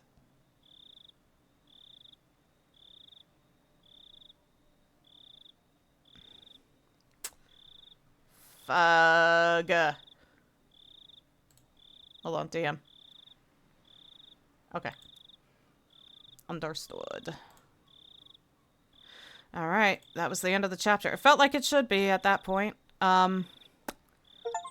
Okay. I do have to meet up with friends tonight, but it's still early enough. I want to try to get through one more chapter first. So first of all, let's look through our new tips. From the scrapbook. Oh, from the scrapbook again! Like, Takano's scrapbook?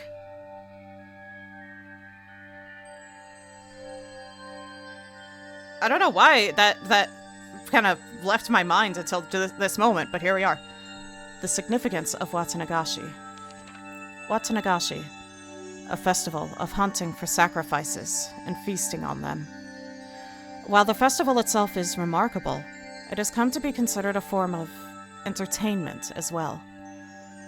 Perhaps it was because of the disparity between being both an egregious act and a form of entertainment that the perpetrators began to believe themselves transcendent. However, I found some very interesting literature that appears to raise questions about that explanation. As with most oral traditions, it is not easily swallowed, but it does mention a few things that spark my interest. According to this literature, even the residents of Onigafuchi village felt fear towards this ritual. Women and children would grow pale and tremble, and those of weak constitution would vomit. But it said that the feast, the dissection, was an obligatory viewing. This is an extremely curious tale. Until now, I'd thought that the residents of Onigafuchi village were fascinated by the Watanagashi ritual. They looked down on those vulgar, barbaric humans, cut them open like fish, and by eating them, they reaffirmed their own holiness. At least, that's what I thought. Hold on, I'm gonna double read that.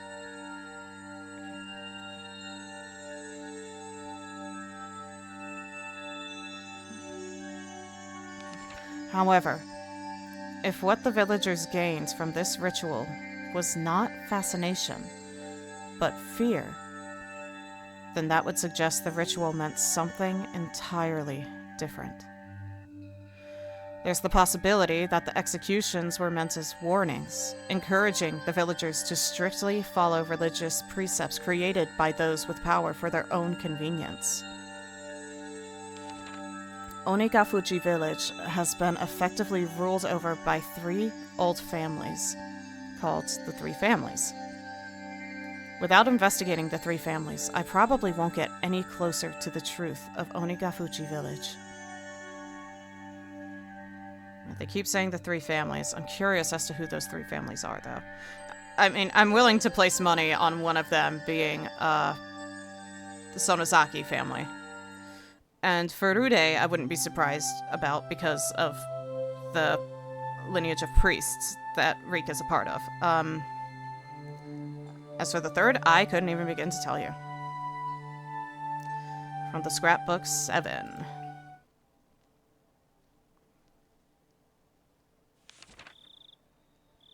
The 3 families. Are we gonna get confirmation? The 3 families refers to the 3 old families who effectively came to rule Onigafuchi village.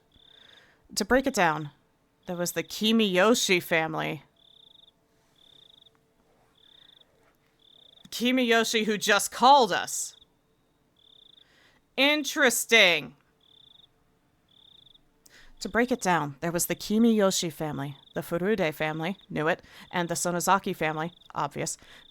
And each of them still exists today. Though they don't have as much control as they did in the remote past, they still hold considerable influence today. The 3 families are considered by legend to be those in whom the blood of the swamp demons runs the thickest. The Kimiyoshi family. Who the fuck just called us? Give me the deets. The Kimiyoshi family appears to have held great power as the head of the 3 families, but it doesn't have that kind of leadership today. The current mayor of the village, Kiichiro Kimiyoshi, is from this family. The fact that the members of the Kimiyoshi family are elected as mayor every generation is thought to be a remnant of the old system. Of course, as no rival candidates appear, it doesn't change the fact that the Kimiyoshi family holds the mayoral office of the mayor. I've just never seen mayor. I know what it is. I just don't know. The office of mayor. Let's see. Of course, as no rival candidates appear, it doesn't change the fact that the Kimiyoshi family holds the office of mayor even through popular elections in the post-war era. The Furude family. The center of the village's faith since ancient times, the Furude clan has guarded the sole shrine dedicated to Oyashiro-sama.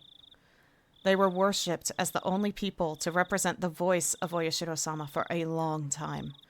But the family branched off after the war and lost most of its power, and now consists only of the main house. The main house, as well, presently consists of only one daughter, Rika Furude, so the lineage may end in this generation. There is apparently an old tradition of honoring females of the Furude family, so the only daughter, Rika, is the subject of much respect among the elderly of the village. The Sonozaki family. It's said that this family had a certain police-like role of protecting the religious precepts of Onigafuchi village. Of the three families, their relatively weak position can be seen from me putting them here last. That feels like a burn. Of course, today, the Sonozaki family is flourishing, and the state of affairs among the three families has completely reversed. Even now, one can say that they are in control of Hinamizawa. The three families conferring with each other is similar to the old way. The current head of the Sonozaki family, Oryo,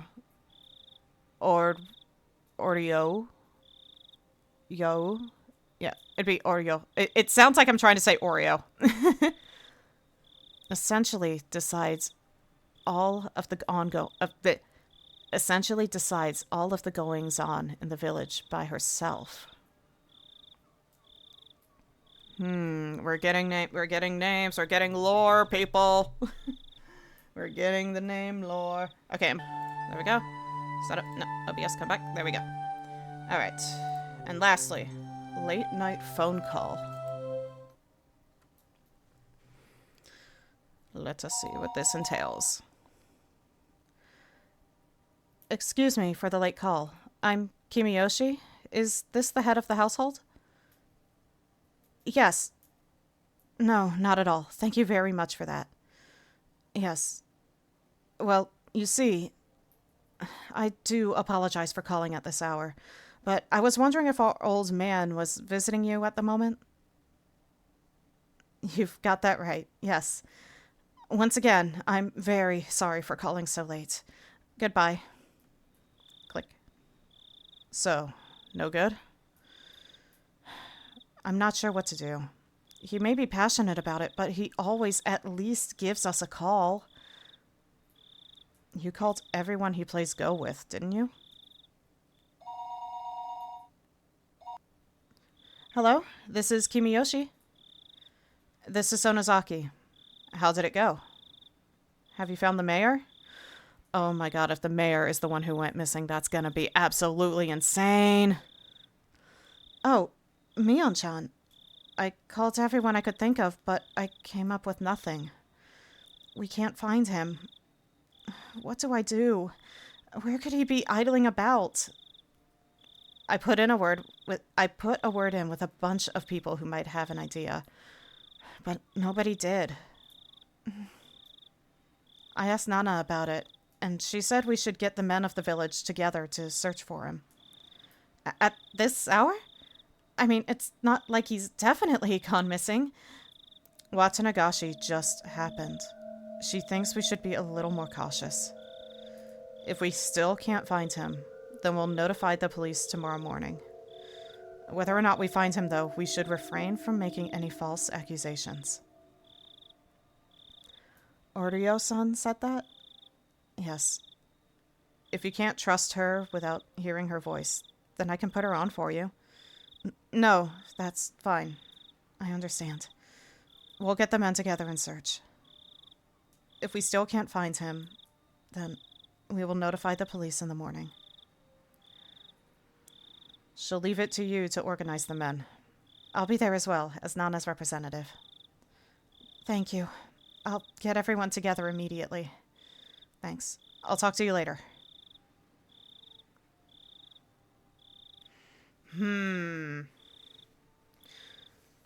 So, Oryo is Nana? Is the grandma? Did I get that right? Hold on. I wanna speed through it real quick. No good. One more call. It's Kimiyoshi. It's Mion. Possibly. Because apparently she and her sister might have the similar voice. Let's see. It's Nana. This hour. She should be more cautious. If we still can't find him, we'll notify the police. Oreo-san said that. Yes, if you can't trust her, I can put her on. So, yep, that would be Grandma then, I guess. Let me double check the family's tip again. I just want to make sure I'm understanding names being put on the right people, right? That's all. I care about getting the lore right. I am a lore person. From the scrapbook. Okay, now let's hurry over to Sonozaki. Families. Kimiyoshi. Okay, real quick, I'll glimpse at this.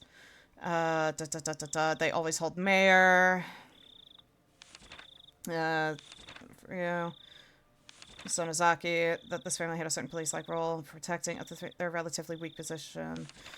Sonozaki family is flourishing. The state of affairs, they say they're in control. Yeah, current head. That would be the grandma, Nana. So Oreo essentially decides all of the goings-ons. Okay, so grandma decides everything.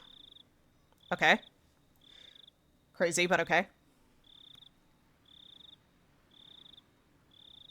Interesting. Very interesting. Okay. Okay, like I said, one more chapter. One more. Hopefully it won't be stupid long. Let's save progress so far. We are at the end of chapter 8, so we are going into chapter 9. All right, let's go. There was no way I'd be able to sleep. When she hung up the phone like that, I realized for the first time what kind of situation I was in, as well as who the only ally who would support me was. I waited with bated breath for Shion to calm down and call me back. What would I do if the phone rang while I was sound asleep? No matter how long I waited, however, it never rang. Exhausted, whenever my mind started to wander, I would jolt awake as though I heard the phone ring. In the end, I brought the cordless phone with me to my futon and went to sleep with it in my arms. Though it still didn't amount to anything. Morning came, and by that time, I was pretty sure she wasn't calling back. That was when a fierce drowsiness assailed me. Damn it. This is no time for sleep, Keiichi Maibara. I slapped myself in the face a few times. Then I went to the washroom and washed my face, which was something I usually didn't do. That wasn't enough either, so I even brushed my teeth. After that, I was finally wide awake. Yeah, but for how long? When Mom saw how strange I was acting, her eyes went wide. What's wrong, Keiichi? Are you going somewhere today? Yeah. To school?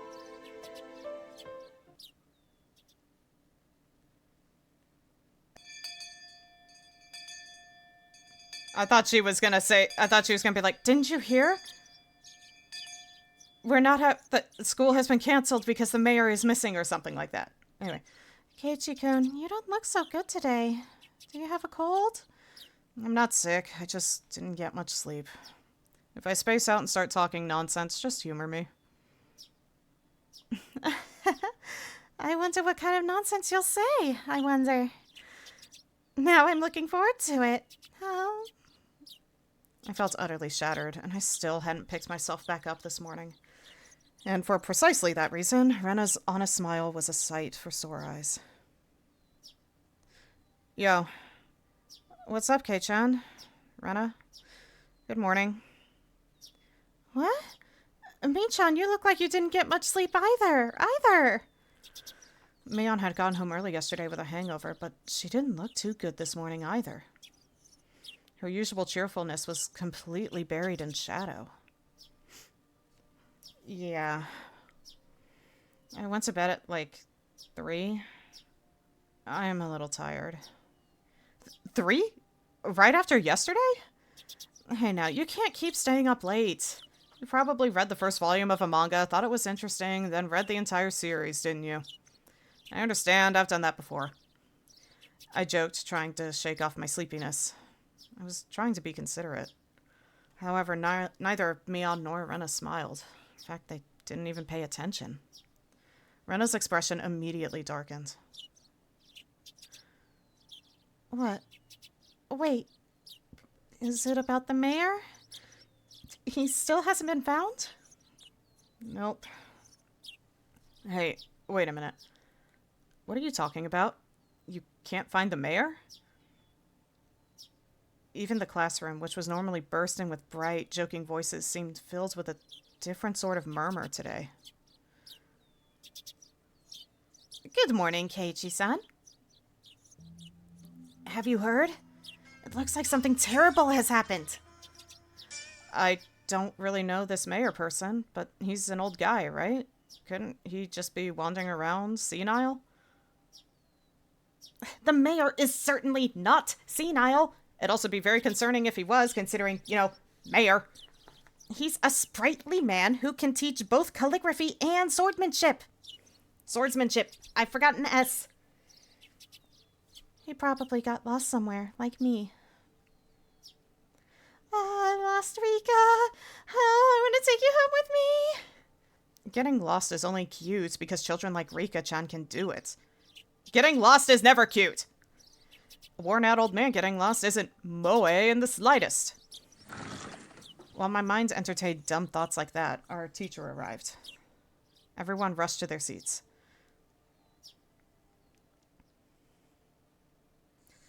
Good morning, everyone.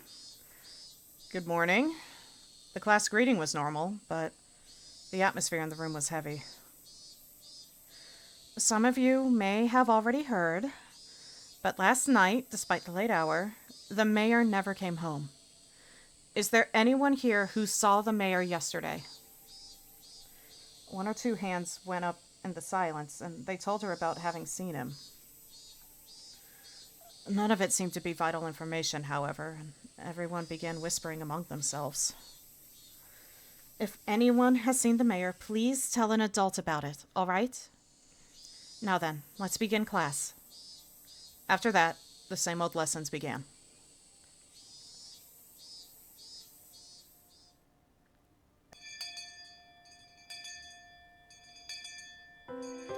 The rumors, once quieted, blossomed in flowers again at lunchtime. I could hear a few different conversations. They were mostly related to the mayor's disappearance. Summing them all up, I came out with this. Yesterday evening, the mayor went to a meeting at the shrine's assembly hall. The meeting ended after the sun had fully set and everyone left.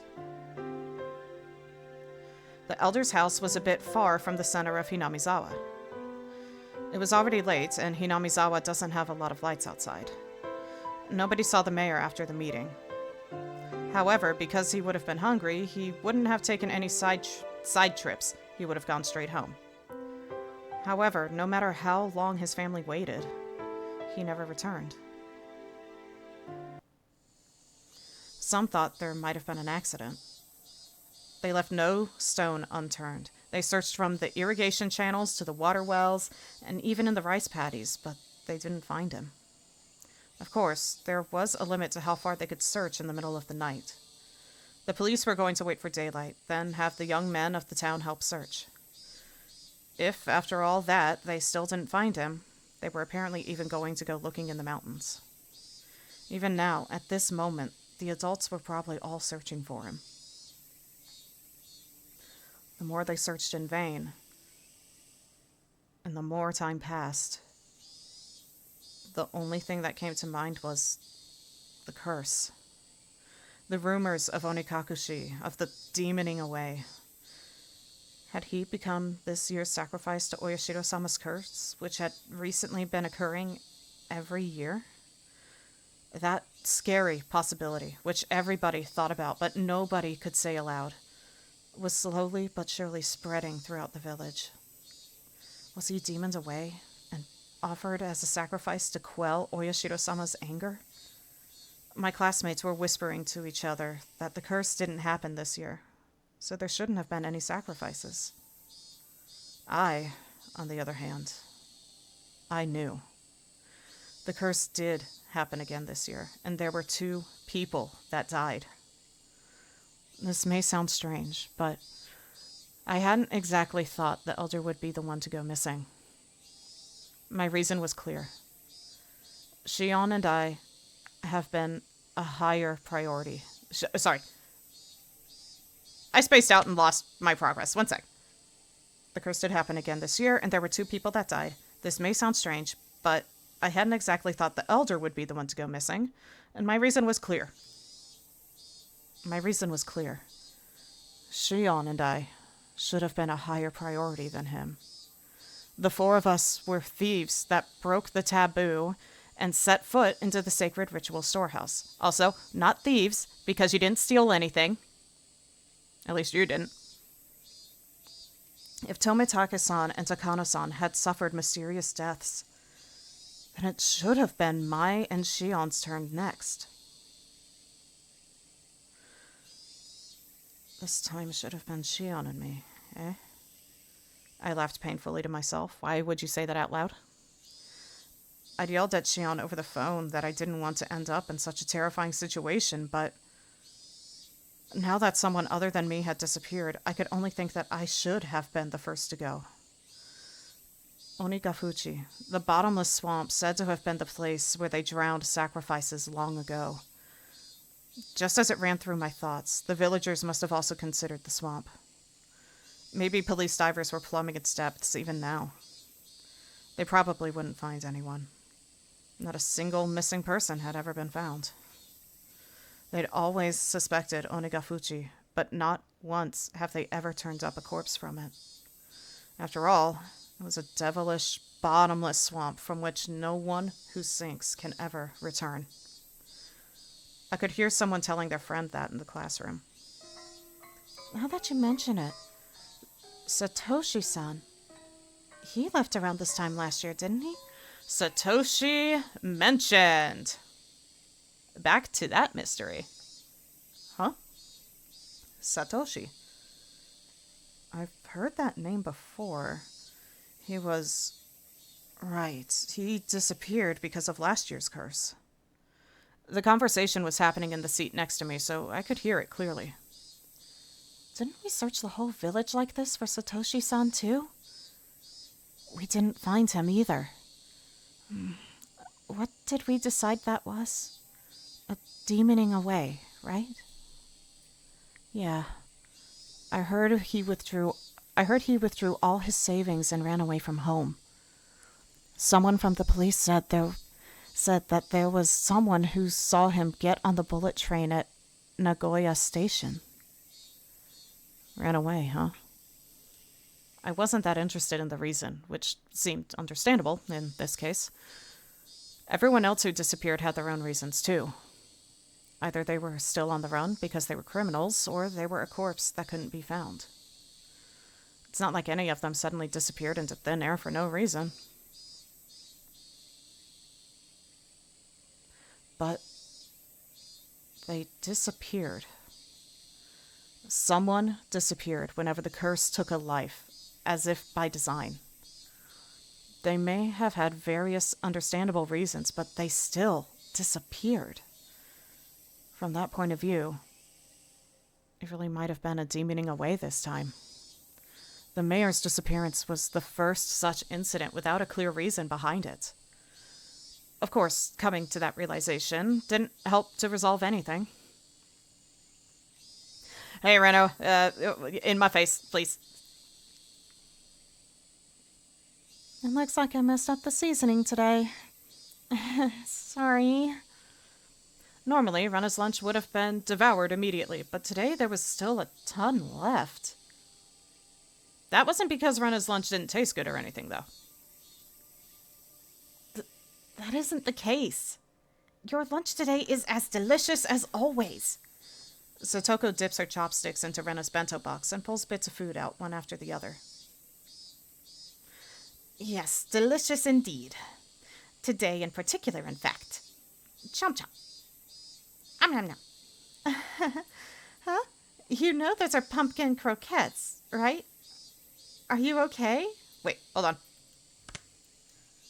Satoko dips her chopsticks into Rena's bento box, pulls bits of food out one after the other. Okay. Okay, I just wondered if there was something I missed about her dipping it in like soy or something. Anyway. Yes. If it's your pumpkin, then it's delicious. That's how I feel about certain sweet potatoes. I normally do not like sweet potatoes or sweet potato casserole. They're just too sweet for me. But when they're done just right, I will devour an entire tray of them. But it's got to be from the right person. Did Satoko dislike pumpkin? Regardless, she forced herself to smile and shoved more into her mouth. Now that I think about it, I don't know, not to go on a ramble when I'm trying to be fast, but it just occurred to me, I don't know if I need to try pumpkin one of these days, like, properly. I don't think I have. Maybe I could get, like, a pumpkin soup or something sometime. Because pumpkin soup always sounded good. Anyway. Hold on. I don't remember if I read that. Regardless, she forced herself to smile and shoved more into her mouth. Everyone knew. Nobody's lunch tasted very good today. Satoko kept shoveling it down, repeating her remark on how good it was. If I keep saying it, eventually I'll believe it. If it's that good, then I guess I've got to have some too. Satoko's gonna eat it all if we let her. It's just so good. So I would certainly like it if Keiji-san were to eat some as well. Save me. Well, sometimes I have to show my adult generosity, right? Okay, so I don't know why an accent was slipping out there if it came across. Anyway, okay, don't hold back on my account. Eat enough for both of us today.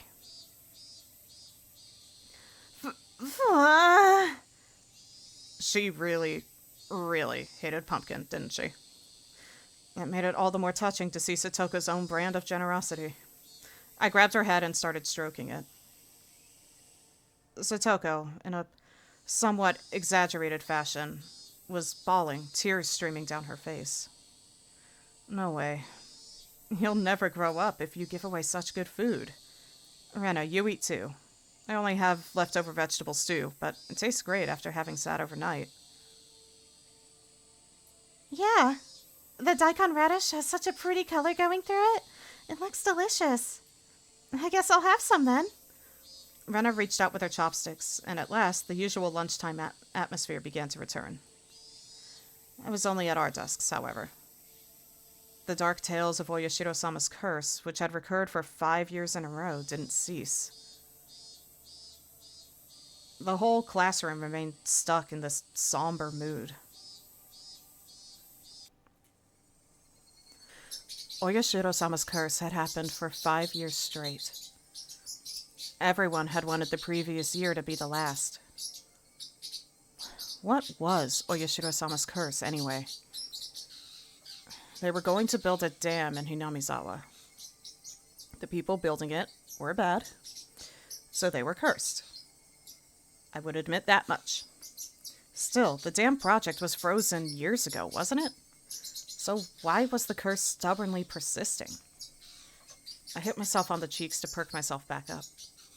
Everyone was trying so hard to brighten the mood. I couldn't... Excuse me, that snuck up fast. I couldn't go straight back to thinking about the curse like that. I forced the grim story out of my mind. Out of my head. Driving... Hold on. Nope, it passed. Driving Oyashiro-sama's curse out of my thoughts was actually a good idea. In the end, that meant I would also be driving away the most terrifying thought of all. That I could be the curse's next target.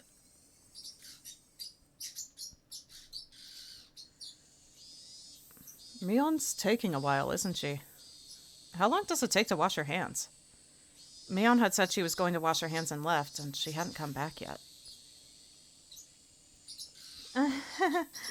She's probably taking a little afternoon nap somewhere. I think she was up pretty late last night looking for the mayor, after all. I smiled wryly and let out a sigh. Today was no good. However much we tried to lighten the mood, things always came back to the mayor. It was just a no good, very bad, awful day. I had just transferred here recently, so the shock of a curse happening 5 years running was an unimaginably big one. Maybe I do need to appreciate that. When Michan was really little, the mayor would always spoil her. When she was going through her prankster phase, he loved her like his own daughter. She's told me that often. I see. Mion was in shock too. 1 sec, I need another sip. What the fuck?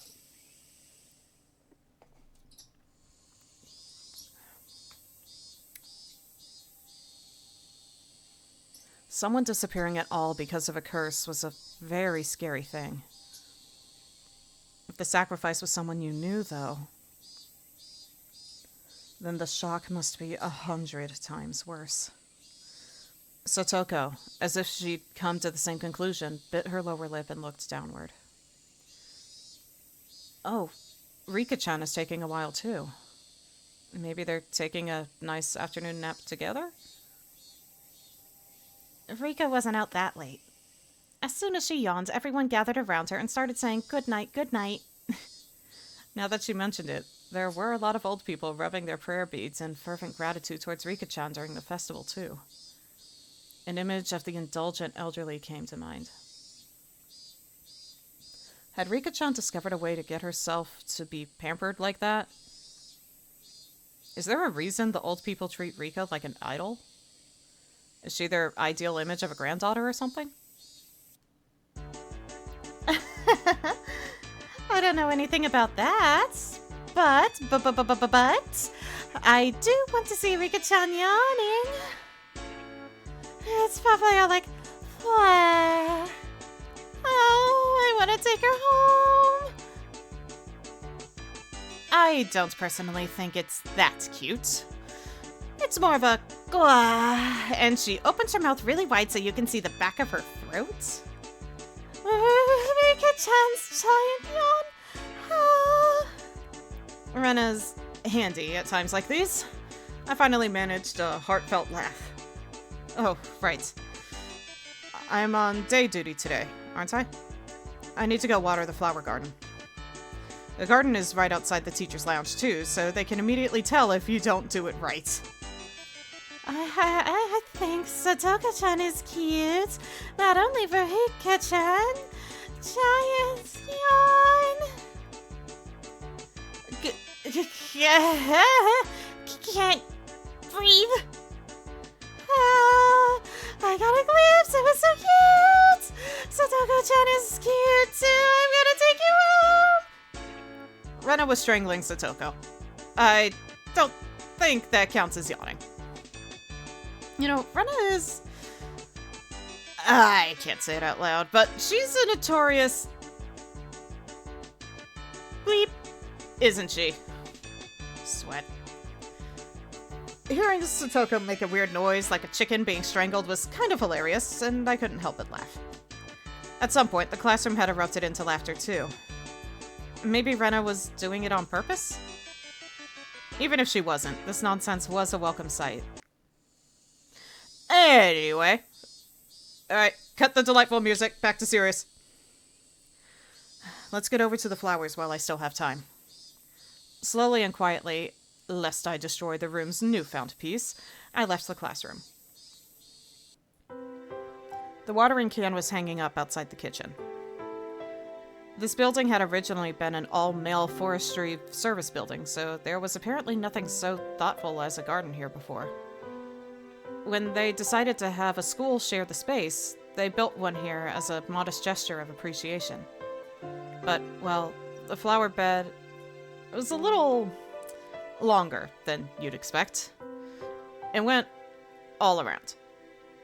It went all over the place. It was so big, one would need to refill the watering can 5 or 6 times to get it all done. I was doing this together with a kid who was also, thankfully, on day duty today. She was in the lowest grade, though, and a full size smaller than even Rika-chan. I couldn't make a kid who would struggle just to lift the full watering can help me with this. If you were placed on day duty with someone who liked this sort of thing, they'd do it all for you, so it'd be cake. No point in blaming her. I give up. I'll just get started. Watering can in hand, just as I was about to leave the building, the old man from the forestry office addressed me. Sonny, there's a vegetable garden behind the warehouse, right? It's all just about dried up. Water that too, would you? Oh, you mean that curry vegetable garden? The one with the potatoes and carrots and other things that are only ingredients for curry? It's definitely the personal garden of our curry-loving teacher, but making students responsible for its upkeep is getting them involved in her personal affairs. I couldn't say that to his face, though, so I gave up and decided to carry out my day duties. The sunlight out front was strong.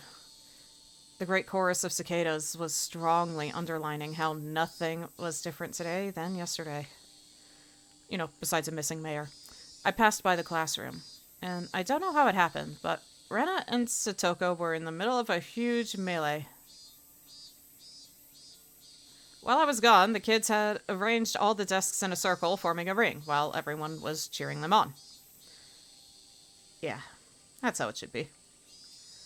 Once school ended, we would need to return to reality, where talk of the elder's disappearance would once again be all over the place. I wanted everyone to forget about everything and have fun, just like yesterday, if only while they were at school. In that sense, Satoko's whirling elbow and Rena's backwards flying spin kick made for a pleasant sight. Even if, as a result, they flipped over my desk. That's my pencil box! I'll just let it happen today. Hopefully you moved your stew, soup, whatever it was. I set to work, hastily watering everything, wanting nothing more than to be done as soon as possible. It was super stew, right? Hold on.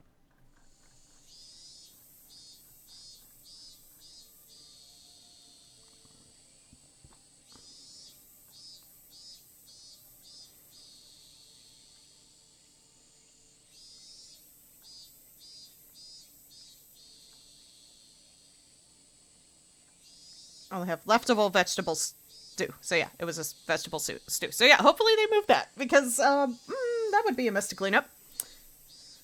I set to work, hastily watering everything, wanting nothing more than to be done as soon as possible. That should about do it. No sooner had I thought that than I remembered that I had to water the teacher's curry vegetable garden too. That's such a pain, but I have a feeling that it'll come back to bite me if I don't. I gave up, filled the can with water again, and headed behind the warehouse. This was a place students didn't like to go. It was always damp here, and you couldn't discard the possibility of slugs and pill bugs being around. Rika. So when I ran across her in a place like that, I was surprised. Whoa. Oh, it's Rika-chan. Don't scare me like that. Rika-chan was just standing there like a puppet, devoid of life. I was the only one who was startled here. Rika-chan didn't even seem to react to my appearance. Rika-chan? Finally, she noticed me. Her expression was clearly abnormal. I don't recall. Have we seen a somewhat grumpy-looking Rika before? I don't know if we have. There was red under her eyes, stained with tears and dirt. There were blades of grass stuck in her hair, too, and her clothes looked as though she'd fallen to the ground. Rika-chan? Are you hurt? Did you fall? No. That isn't it. Rika-chan said in the brightest voice she could manage as she rubbed her eyes. She didn't look anywhere near normal, though. What happened? You weren't sleeping on the storehouse roof and then fell off or anything, did you? Don't worry about me. I have something I want to ask you, Keiichi. Oh gosh. Rika-chan walked over and clung to me. At first, I thought she was playing a trick on me. Eventually, however, I realized it was so that I wouldn't run from the question she was about to ask. I shuddered. What do you want from me? She looked straight into my eyes. Her upturned eyes bored right into me. We're getting scary, Rika? It was as though they were trying to pull the answer out of my own eyes without actually asking me the question. It was scary, so I averted my eyes from hers. Keiichi, did you do something bad on the night of the festival? My body gave a jolt from its very core. Rika-chan, who was clinging to me, might have felt my shiver. A nervous tingle crawled up from my feet, and after going up my back and freezing my entire body, it made its way into my brain. Keiichi, do you really not remember? My head began to throb. I don't understand anything. Mion asked me, Oishi-san asked me, Shion asked me, and now Rika-chan was asking me. We thought nobody knew about what we did last night. Well, at this point it'd be the other night. But, in fact, everyone knew. They all knew. And they came to ask me. Again and again. Until I admitted it. When I thought about it, it was pretty clear the whole thing was out in the open. After all, don't Tomitake-san and Takano-san's deaths prove it? Keiichi? How should I respond? We never should have entered the Forbidden Storehouse. And even though I regretted it so much, was she saying it wasn't enough? However, I had all but decided what I was going to say.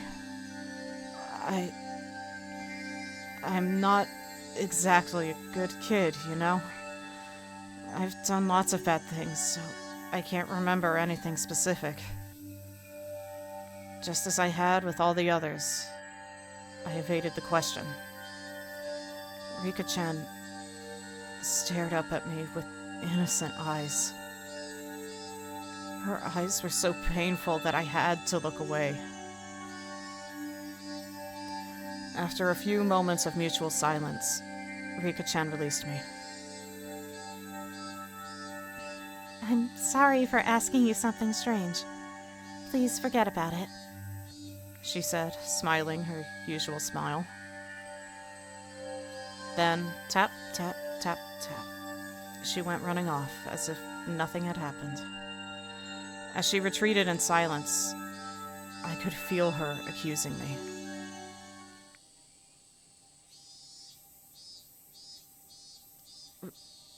Rika-chan? If she didn't hear my voice, then I was going to give up. However, she heard it. Rika-chan swiveled around and waited for me to continue. I was the one who had questions now. Still, asking any of them could just be a half-assed way of admitting what I did. Hey, Rika-chan? What is it? If everyone knows anyway, I should be able to at least ask this, right? Why is everyone asking me about the night of the festival? That evening, had I done something that wrong? I felt plenty sorry about it, and I only looked anyway. I didn't break anything or steal anything, really. Still, Tomitake-san and Takano-san, they died so miserably. Since those two had come to such an end, there's obviously no way it would forgive only me.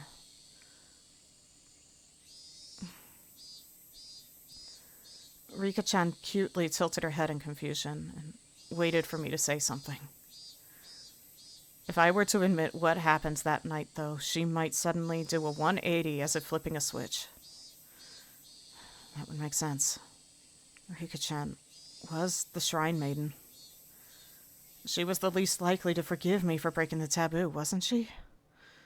Upon reflection, wouldn't telling her be more terrifying than telling Mion or Oishi-san? Rika-chan could just give up and leave, couldn't she? She didn't. She only was quietly waiting for me to say it myself. Say it, Keiichi Maibara. If you really are sorry, then you should say so. Of course, it's normal to hesitate, given the crazy way Tomitake-san and Takano-san died. A pulping machine called Chaos was grinding up my brain. The juice wrung out of it turned into big droplets of sweat, which began to fall. Keiichi? Rika-chan suddenly straightened up, trying to pat me on the head. I don't really understand what you're worried about, Keiichi. I had nothing to say to that. I lowered my head a little so Rika-chan's palm could reach it. She petted me, kind of like one would a cat.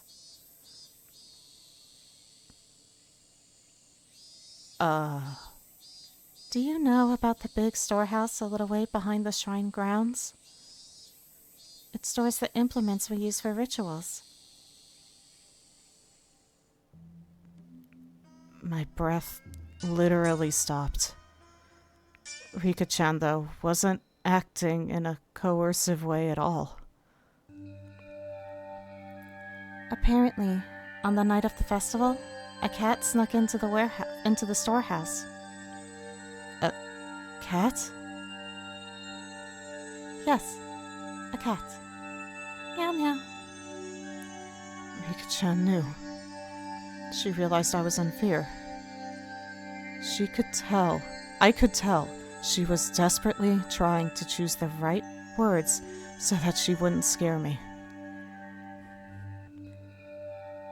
The cat always wanted to explore inside the storehouse, but I was mean to it and never let it go inside. So, on the night of the festival, the cat couldn't hold itself back any longer and went inside. The cat. It was clearly supposed to be Takano-san. Or, wait, was it supposed to be me?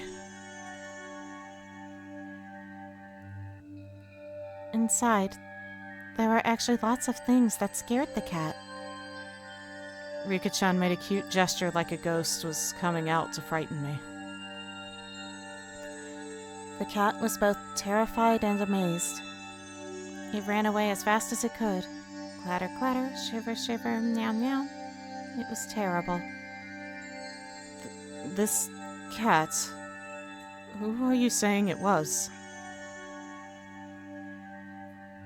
The cat is a cat. Meow, meow. Rika-chan still avoided saying it. The cat, though, was without a doubt me. Rika-chan, please tell me. The cat. What should it do now? Maybe it was a desperate question to ask. I had sort of admitted to being the cat. The cat is just a cat, so it can just keep meowing and everything will be fine. Everything will be fine. That's stupid. Shouldn't it just keep meowing? Jeez. Rika-chan and I have put together an entire conversation using cats as a code word. I didn't say it directly, but I had already admitted it. I didn't want to end up like those two. I didn't want to be a sacrifice, like Shion said. That's what I thought, so I stubbornly remained silent. But now, that's enough. It can't just keep meowing. The dog saw the cat making mischief and sneaking inside. The dog. That's right. It was the dog. It keeps coming to the cat and trying to get it to say that it snuck inside. After I said that, Rika-chan's expression clouded over. She was trying to hide it, but I'd already noticed her eyes darkening. Rika-chan. The silence was frightening, so I spurred her on. At that point, Rika-chan grinned.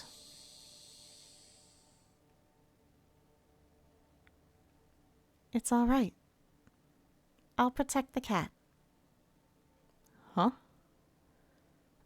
I thought for a moment that I had misheard those words, so dependable they were. The cat is really scared, but it really isn't all that bad. I think all of the dogs are just misunderstanding. It's not all that bad? The cat is worrying too much. I'll do something about it for sure. Rika-chan will do something about it? I don't even know left from right at the moment, so Rika-chan didn't look all that dependable. It might be hard, but I'll do my best. Go for it. Nipa!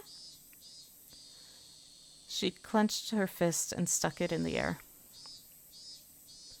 Rika-chan said that the cat can just keep meowing. She said to leave it all to her. Is that really all it took to resolve this whole thing?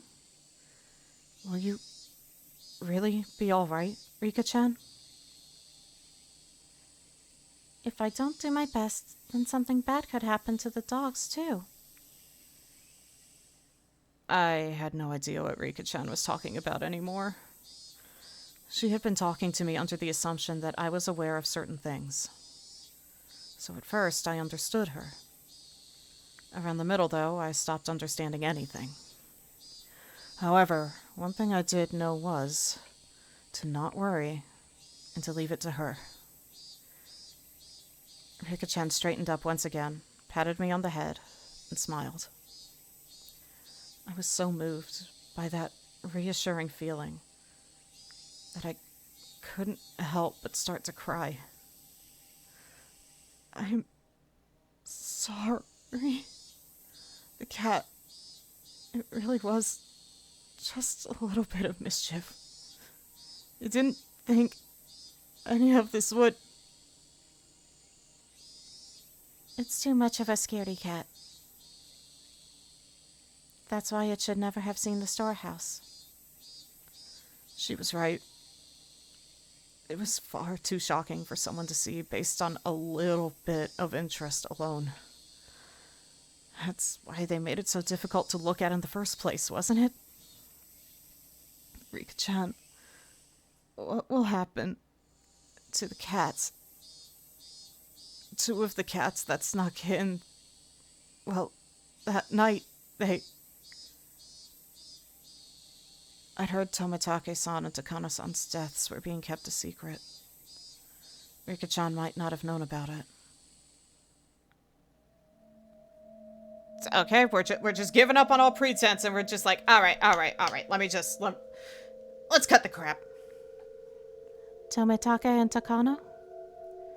I gave a start at the sudden mention of actual names.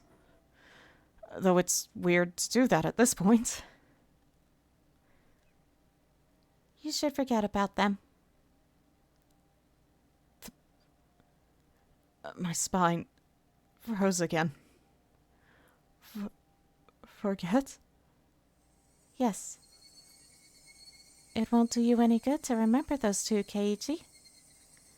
The more you think about it, the scarier it will get. So you should forget about them as soon as possible.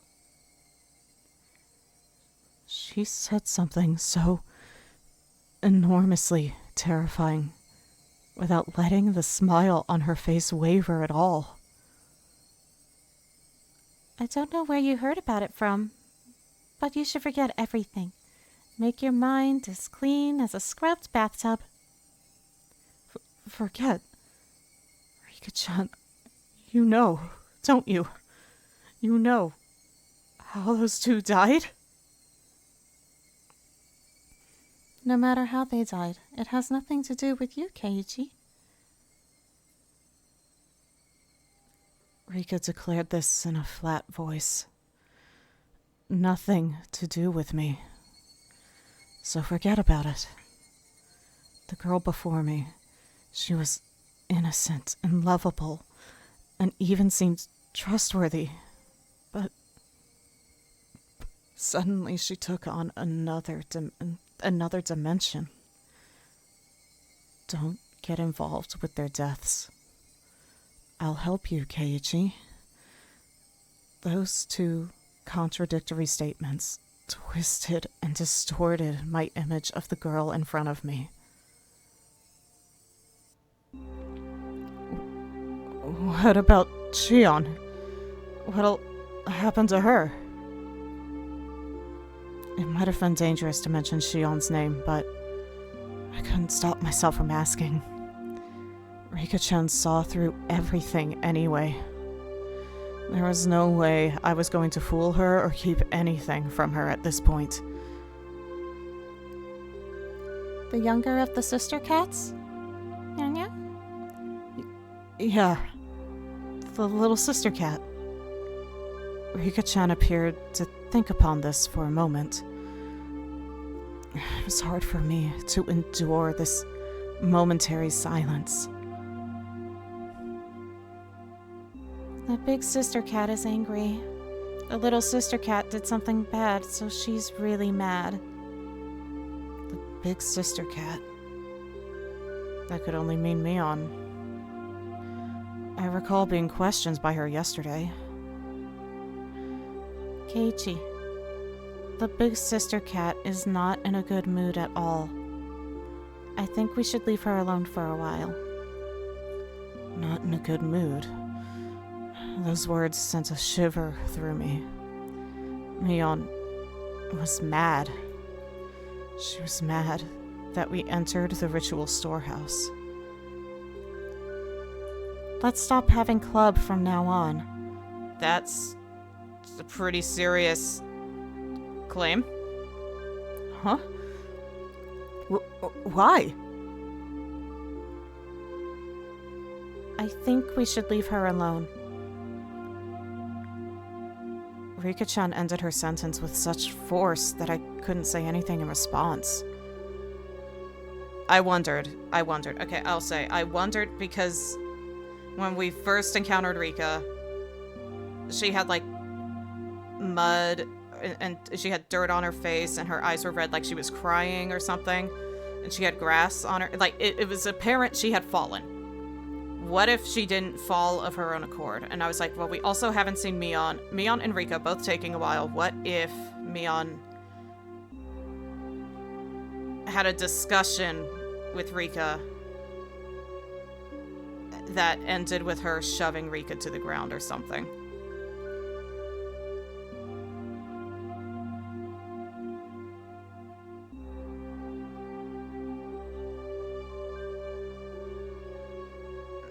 Because just saying out of nowhere we should stop having our club activities entirely is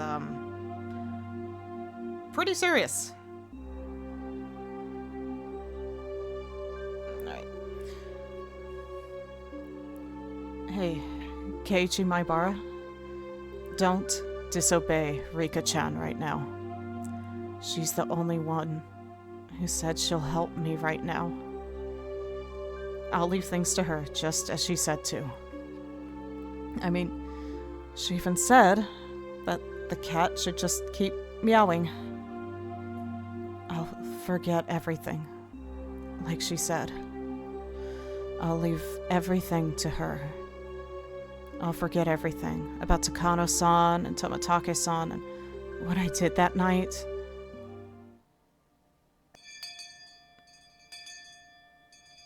Just then we heard a bell, far away, marking the end of our lunch break.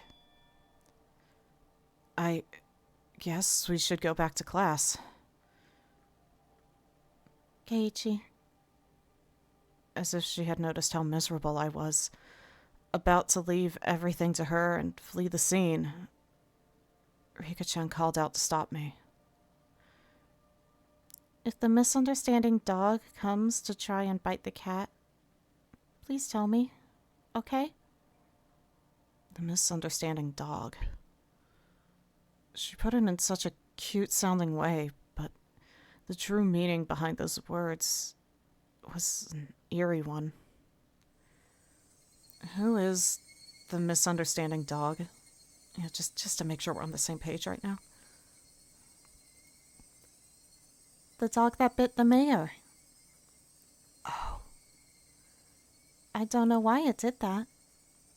If it was going to bite anyone, it would have been the trickster cat first. The flow of blood in my body felt like it completely stopped for a moment. Rika-chan had admitted it. The sacrifices of that terrible calamity. She admitted that if they were to happen again, it would be Shion or I.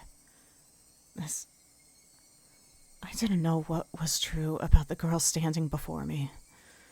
My suspicion gave way to fear and nearly began to change into anger. Was she a savior who would protect me? Or a stranger trying to capture and kill me for the sake of a horrible tradition? I had no idea what was true. I'm sorry. The cat is already scared, and I said something to scare it even more. I'm really sorry. Rika-chan bowed so quickly it looked like her head had been pulled downward. Still, she was right. I was cowering. I could distinctly feel my body shaking violently. So, when Rika-chan reached her hand out to pat me on the head, I pulled away without thinking.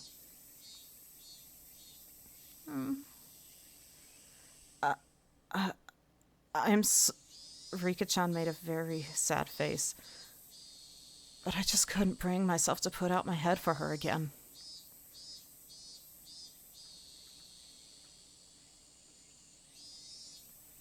That day, Rika-chan said she wasn't feeling up for club activities, so she suggested we don't bother. There's always vetoes when someone doesn't feel up to it. Rena and the others seemed really disappointed. The big sister cat is not in a good mood. I remembered Rika-chan's words and quietly stole a glance at Mion's expression. If I could forget the way she questioned me yesterday, though, her behavior was the same as it always was.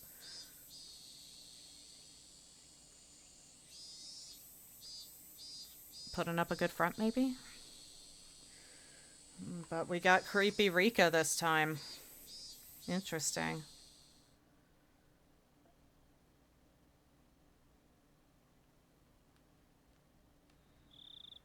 And so we continue. After dinner, without the energy to watch TV, I climbed into the futon in my bedroom and let my head be overtaken by gloomy thoughts. I told Rika-chan anything and everything. She had seemed trustworthy at the time, but had that really been the right choice? The more I looked back on it, the less I understood what Rika-chan was saying. Not only did she know about Takano-san and Tomitake-san's deaths, but she spoke of them as if she were a concerned party. After all this time, in my futon, I began to tremble fiercely. Had I been lured in by Rika-chan's sweet smile and told her things I shouldn't have? I should have continued to feign ignorance. I shouldn't have shown her such a weak side of me. My emotions are a mix of regret and fear, and it colored the darkness of the night with an additional layer of terror. Suddenly, a knock. I might have yelped. Maybe, just a little. That's how surprised I was. Keiichi? I've been calling your name for a while. You have a phone call. It's from Sonozaki-san? Sorry. Usually it's not the dad. It was Dad. I reached out for the cordless phone through the gap in my door. Sonozaki-san? Which one? The older sister or the younger? I don't know. Ask her yourself. I took the receiver and buried myself in my futon again. Hello? Mion? Or is it Shion? It's me. Shion, sorry, I probably should clarify. Our voices are similar too, apparently. Good evening. I practically jumped out of bed. It was Shion, who I hoped so desperately would call me back last night. Shion, sorry about last night. I got all riled up. I heard what sounded like a deep sigh on the other end. You and me are in the same position, aren't we? I shouldn't have blamed you for everything like that. I'm sorry. I'm sorry, so please cheer up. I called you because I'm in a better mood. If you're sorry, then I'll forgive you, so please stop apologizing. Shion's tone still sounded a little angry, but for a moment, she said she'd forgive me. You're right, too. We're tied to the same fate. Making sure the other is all right is the only way to guarantee our own safety. Yeah, I agree. We absolutely need to share whatever information we have, so that we don't die like Takano-san and Tomitake-san did. Gulp. I forced myself to swallow a solid drop of saliva. Then, let's continue from where we left off. You'll listen without getting angry this time, right? Yeah, I'll be fine. Hopefully. Firstly, it seems sneaking into the ritual storehouse was more of a taboo than we thought. Takano-san and Tomitake-san's miserable ends, terrible enough that you could call them a warning. They were more than enough to make me believe that. The culprits killed those two, the ones responsible for sullying the storehouse. And they'll come for us next. I know you want to deny that, but please accept it. It'll be too late to believe me after you've disappeared, okay? I got it. You can never be too careful after all. I don't want to accept it either. To think that sneaking a peek at that museum of torture devices deserves a death like that. I don't want to believe it. That's what a taboo is. For those who honor it, if one breaks the taboo, no matter how small or innocent their intentions were, they wouldn't be forgiven. Let's report anything we noticed that seemed strange. If we connect all the tiny pieces that we have, then just maybe we'll find out who killed them. Or maybe even the truth behind the incidents of the previous years. Okay, so chapter 2, this time around, Shion is going to be our confidant. Like, last chapter it was Oishi-san, and then we got like some sort of weird timey reboot, and now it's going to be Shion, I suppose? Interesting. We could find the key that'll resolve everything.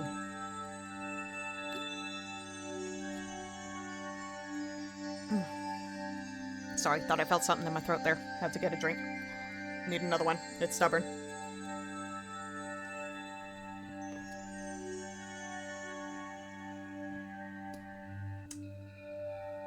Whew, excuse me. Right. You're right. You're right about that. All I was doing was waiting in fear. But Shion had already thought that far ahead. Given how trustworthy she felt, I became embarrassed over how passive I was being. Then, I'll start, since I suggested it. I feel like somebody has been watching me lately. What? What the fuck? What the fuck is in my throat? Yeah. Yes, I love tequila. It might be my imagination, but I'll tell you anyway. I think it's just me, but if you feel like you're being watched too, Kei-chan, then maybe it's not just my imagination. Well, don't worry. At the very least, everything's been fine for me. I think. As I spoke with Shion, I thought back on today. I had no grounds to say that everything was fine. I see. Then, I suppose it was my imagination. But you be careful too, Kei-chan. Excuse me? Be especially careful when you're by yourself in public. I'm in Okinomiya, so I won't be alone very often, but you live in Hinamizawa. There will be a lot of times you'll be alone. Please be extra careful. You're right. Yeah, I'll be careful. Also, about my sister, has she been acting strange lately? Your sister? Oh, Mion, right. What do you mean by acting strangely? Well, yesterday she came to me and asked me where I was on the night of Watanagashi. What? She asked me too. Well, not exactly. She asked if you'd seen certain people. But she did ask you about the night, so close enough.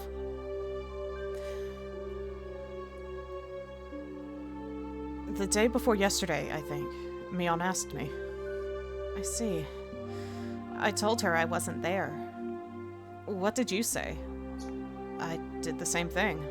I just dodged the question. Both of us gave a quiet sigh of relief. Ever since the night of the festival, my sister has been acting strangely. We can't be too careful, so just be aware, okay? Mion was acting strangely. Aside from her asking me about the night of the Watanagashi, she hadn't seemed too out of the ordinary. At least, from my point of view. Her twin sister, though, was saying she was acting weird. Maybe it was such a slight change that a stranger like me wouldn't be able to notice. Got it. I'll start being careful. I'll always have Rena with me on my way back from school, so I shouldn't end up alone with Mion very often. Watch it happen tomorrow morning. Please be careful. If there's anything that's bothering you, you can tell me. All right.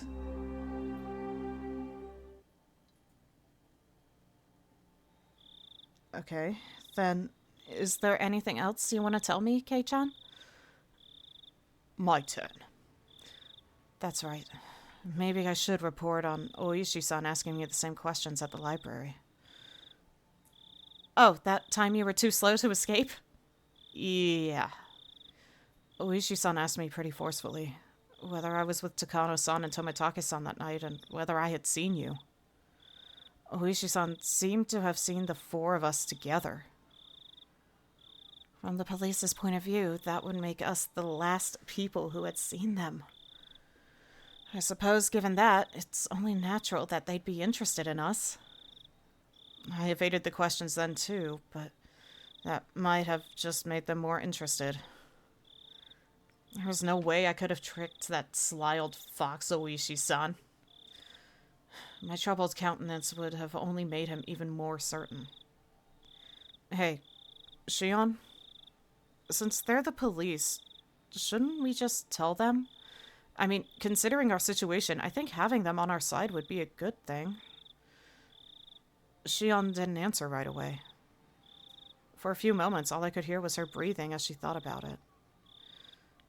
And now that I think of it, Oishi-san said there was something possibly shady about Mion. At least, I think that's what he said? Yeah, he definitely did. As I explained yesterday, the Sonozaki family holds a lot of influence over Hinamizawa. Oishi is under the impression that the whole village, with the Sonozaki family at the center of it all, is responsible for the recurrent freak deaths. The whole village is behind them, with the Sonozaki family at the center? Please don't get angry like you did yesterday. Just listen. Deep breaths, deep breaths. I hammered that home before I got too upset.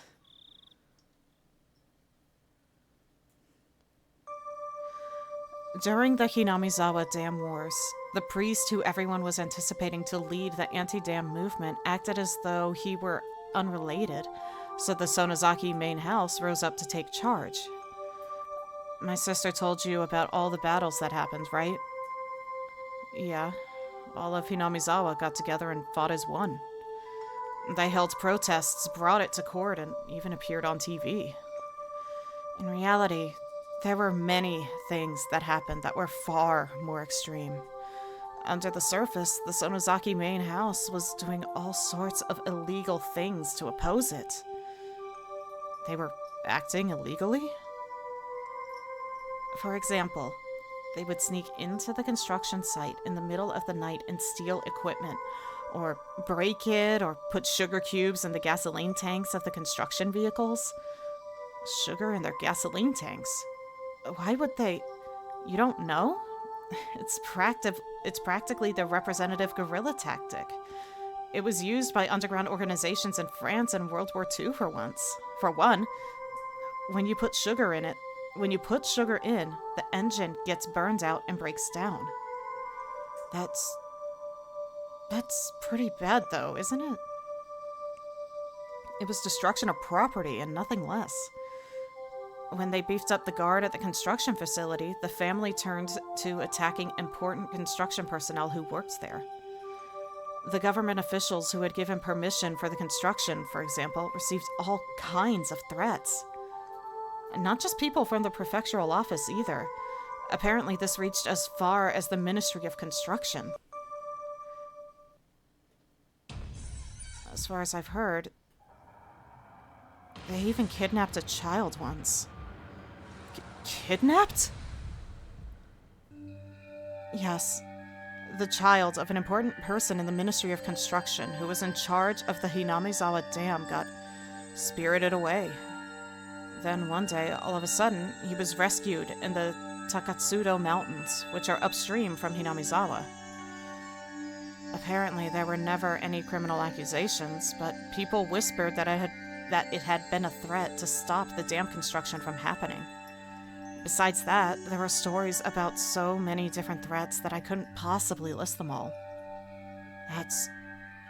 Wow, that's sort of bad, isn't it? Right in the middle of the whole thing, the first incident happened. That's when the dismemberment of the construction manager occurred. People whispered that the Sonozaki family had brought out the principal offender, but of course, he fled and they still haven't found him. When she put it that way, the Sonozaki family definitely seemed suspicious. Oishi-san even seems to think that the criminal was erased so he wouldn't talk, which is pretty reasonable of him. It's even enough to make me think that the Sonozaki main house is doing some really shady things behind the scenes, even though I'm related to them. Are you telling me to believe that? That the Sonozaki main house, where Mion lives, has done all those bad things? You're telling me to believe it? Even if you don't, Kei-chan, the villagers do. While they oppose the dam in upright and lawful ways, the Sonozaki house did the dirty work for them. Everyone believes that they fought at the front so they'd take the brunt of the criticism. So they're respected as sort of heroes of darkness. I think I only really know one part of it. For example, the really bad stuff, like the kidnapping. I think only a handful of people even know about it, including Grandma. The Sonozaki family is secretive, after all. Secretive, huh?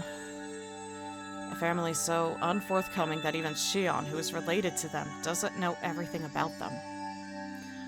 The Sonozaki family. Unlike Shion, her older twin, Mion, was deeply involved with everything. And that was not a fun thought to entertain. My sister, though young, was the one who acted as the center of the illegal resistance movement. Mion was? What do you mean? Well, our dad is a big-shot Yakuza. Even when she was little, my sister managed to subjugate a bunch of young street rats. Then she played all sorts of tricks on them and just generally got in their way. Mion did that? Now she's pretty laid back, so it might be hard to imagine. She did everything from property damage to threats and even acts of violence, and she was picked up for it countless times. Though since she was a kid, they could get her released pretty easily. She learns that her age could be used as a weapon. It may have been indiscreet, but I couldn't help but chuckle dryly. She may have been young, but she was certainly still Mion. Even back then, she had already been known for her craftiness. It's nothing to laugh about. Please, take this seriously. Sorry, I didn't mean to. Shion had gotten pretty angry at me. Well, her delinquency soon got her into a position of authority in the Sonozaki main house. It's not unthinkable that Oishi suspects them for the dismemberment incidents and the later ones, too. For a few moments, I was dumbstruck at the tales of Mion's past. None of them matched the image I had of her. A younger Mion dirtying her hands with all sorts of crimes, giving the dam construction project hell. As the successor to the Sonozaki main family, she was always right at the center of the vortex of strange incidents occurring year after year. Was that really the Mion I know? Maybe the one I know isn't the real Mion? I couldn't figure it out. I couldn't bring myself to accept these images of Mion I was hearing from another person. Well, back to the main subject. I just wanted you to know that my sister is someone worth being cautious around. So once again, to parallel Chapter 1, we have the confidant, the person we're talking to over the phone who has some information that we are basically, sharing knowledge with. Telling Keiichi to be cautious of one of his closest friends. The parallels, man, the parallels. Please, be careful. I didn't want to understand. Mion was a fantastic friend. She would never do something to back me into a corner like that. She did ask me pretty harshly about the night of the festival, but even that, it wasn't like she said it in a mean way or anything. Alright. I'll make sure to be careful. We're sisters related by blood, but within the Sonozaki family, we're basically of a different class. I want you to recognize how distant my position is from hers. Please. The more Shion tells me about Mion, the less I understand who Mion is. The Mion I know wasn't a dangerous person. She joked around, smiled a lot, and was full of passion. Now that I'd realized I held such a view towards her, Shion was telling me to change it. To be careful around the best friend ever. To doubt her. The idea was very sad and painful. Now, about Oishi. If you think it's a good idea, then I think we should give him the information he needs. I think getting the police on our side will work in our favor. You thought so too, Shion. It's just, at the moment, like I explained, the police have their eyes on the Sonozaki family already. Oishi in particular completely believes that they're the masterminds behind the serial incidents. That includes me, of course. So, I don't really want much to do with Oishi. I see. If Oishi-san had found out about the Sonozaki family's strife-filled history, then he probably wouldn't be very happy with Shion either. Wow. At last, I understood Mion's instinctive dislike for Oishi-san. It's probably out in the open at this point, but try not to give my name to him. If you agree to that, then I don't think there's a problem with you telling him anything. I got it.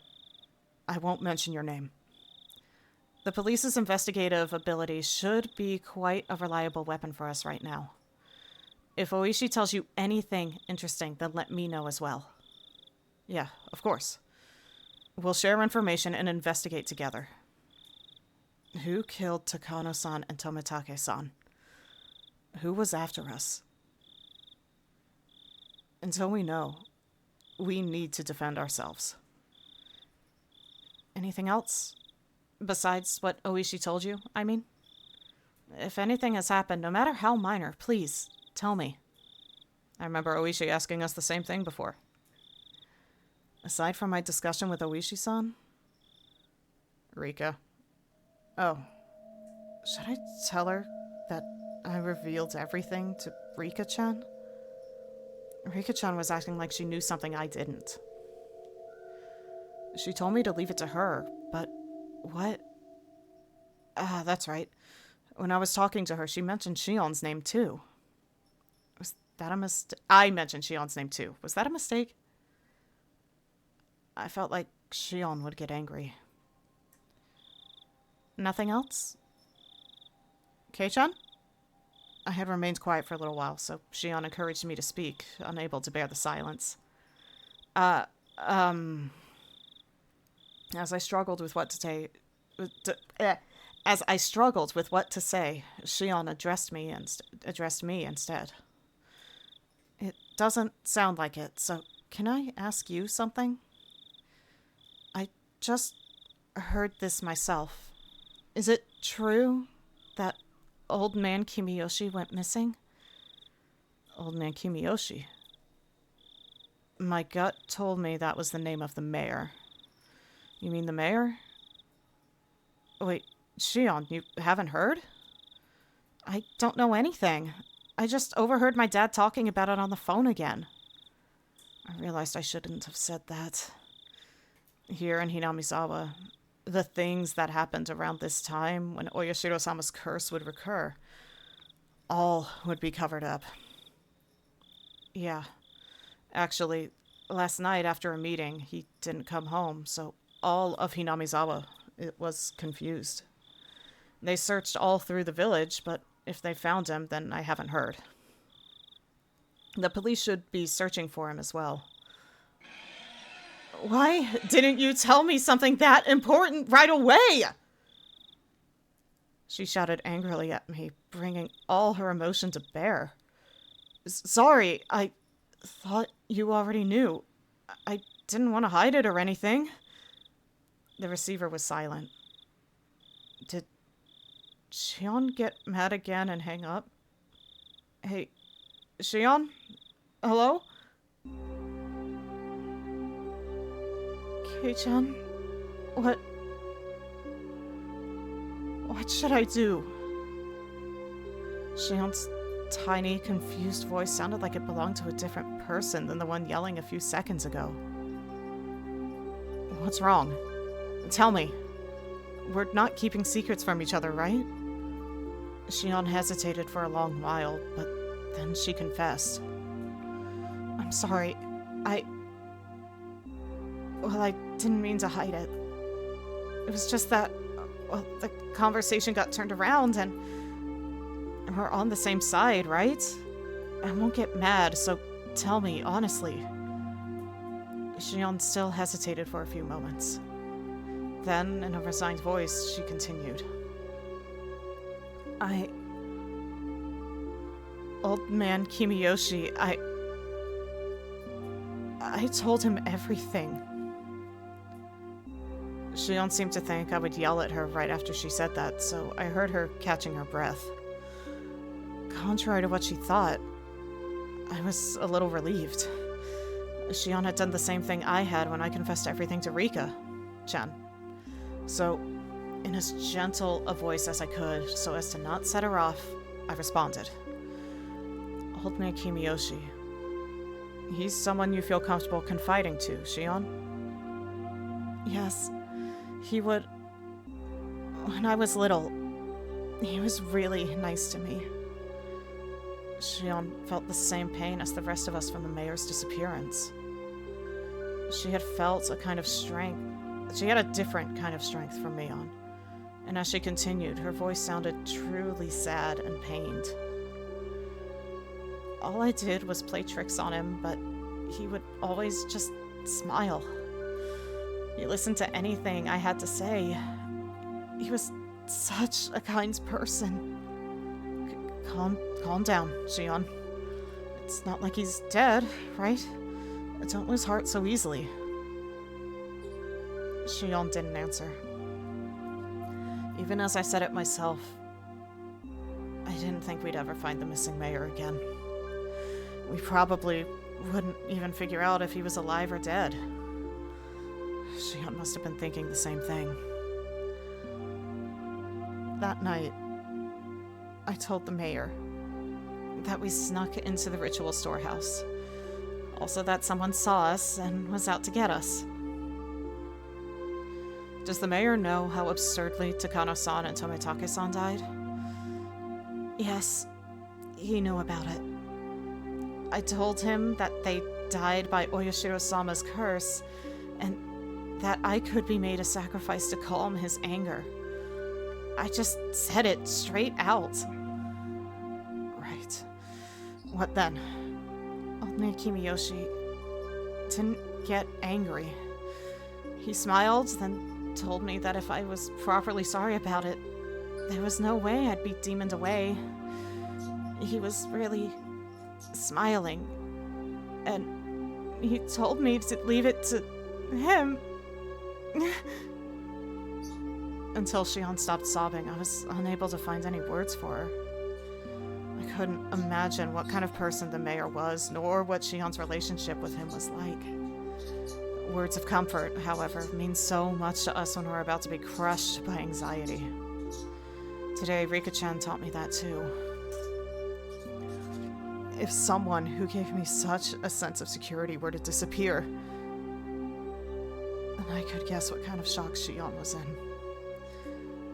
It's my fault, because I revealed everything. Stop it, Shion.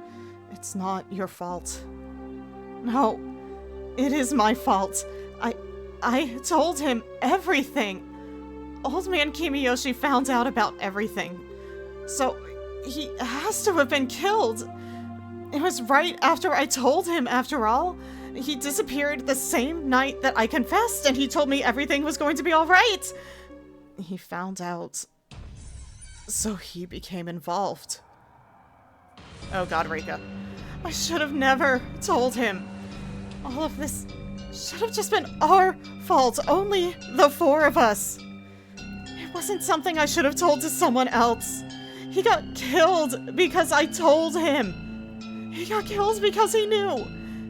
He got killed because I revealed it. Hey, stop. If they were doing that, then they would have obviously killed you before killing the mayor. The order is all wrong. You or I should have been killed first. Why the hell would someone else get killed first?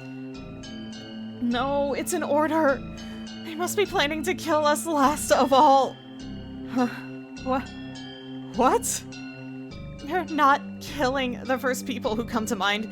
They start by killing those we're close to, and then after they've caused us so much pain, they'll kill us. That must be what they're doing. I said, calm down. Shion, you're in shock. You're panicking. The mayor's disappearance has nothing to do with you. It's unconnected. It's not related to Takano-san and Tomitaka-san dying at all either. My words came out as a scream, as if I were shouting them at myself. No, it's all connected. It just has to be. I told him, so he was killed. He got killed because he knew. I confessed it to him, so he got killed. She repeated the same thing as before, as though she were in a delirium. Despite my trying to console the crazed Shion, for some reason, the shadow at my feet began to freeze. From that shadow, a cold arm reached out, so cold it seemed like it would freeze even my heart just by touching me, and grabbed my ankle. The heat generated by my body, the arm was absorbing it. It was a horrible chill, a freezing cold, numbingly frigid. It was an inviolable chill of fear. Though I sympathized with Shion, I had been naive in thinking it was something only she had to worry about. In my head, Shion's eerie words repeated again and again. He was killed because I told him. He was killed because he found out. I confessed everything, so he was killed. Those words echoed through my head like a monotone mantra, and finally, those even repetitions took on meaning. The quiet shaking that had already overtaken me turned into a violent shiver that shot up my spine. Rika-chan! It's Rika-chan! What? What did you say just now? Well, the truth is, I told her about it. I told Rika-chan today. Rika-chan, you mean Rika-chama? The one from the Furude Shrine? Yes, Rika-chan. I felt so scared and uneasy that I did it. I told Rika-chan. When you did, what did she say?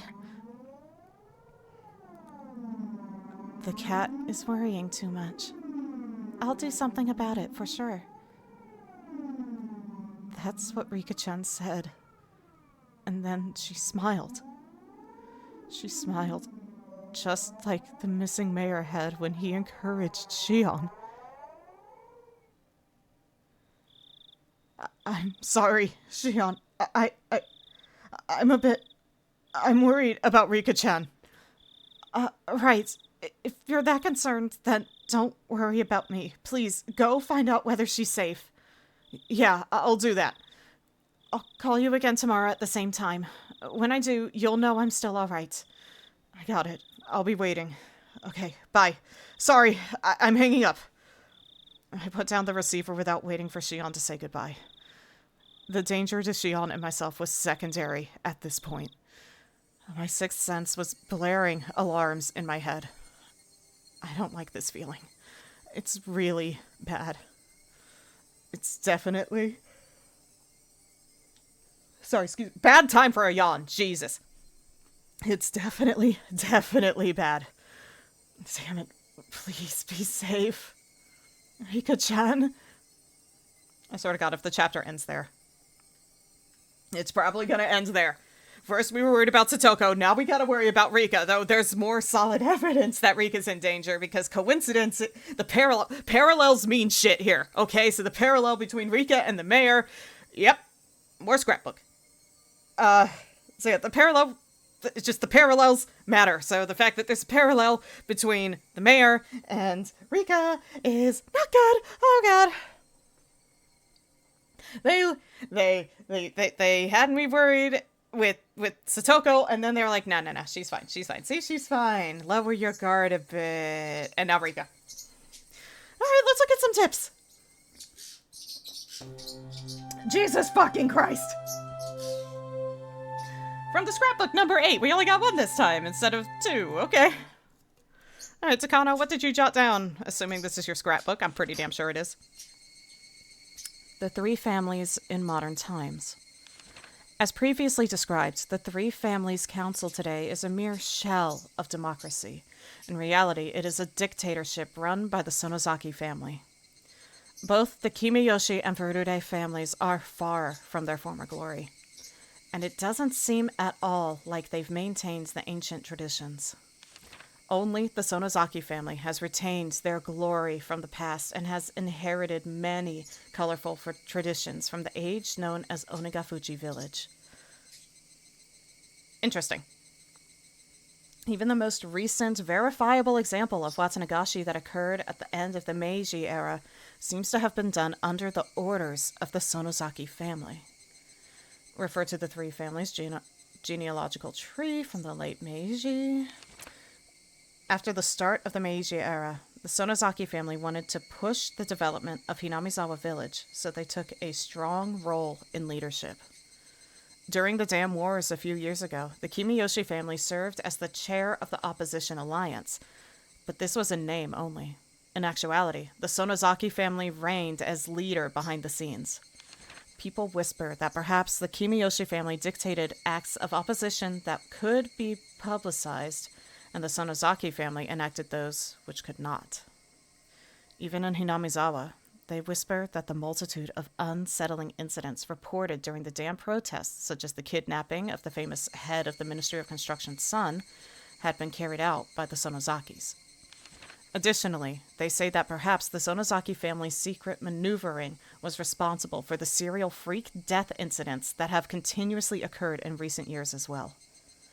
The serial freak death incidents are without a doubt the second coming of the traditional Watanagashi.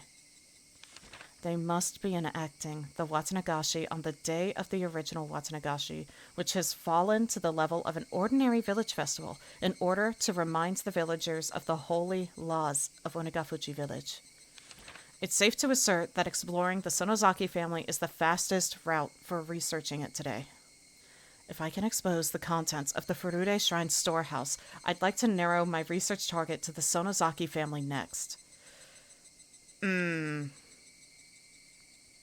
Sonozaki house is strictly guarded by security cameras on the premises, but thankfully, I've become acquainted with the sisters Mion, the next heir, and Shion. I almost stunned myself just by misreading. I want this to be a breakthrough I can connect to my next line of research. Didn't get the chance, though, did you? Unless this isn't Takano. And they're trying to throw us off the scent. Alright, one more tip and then time to call it. Their punishment isn't over. So what do we got?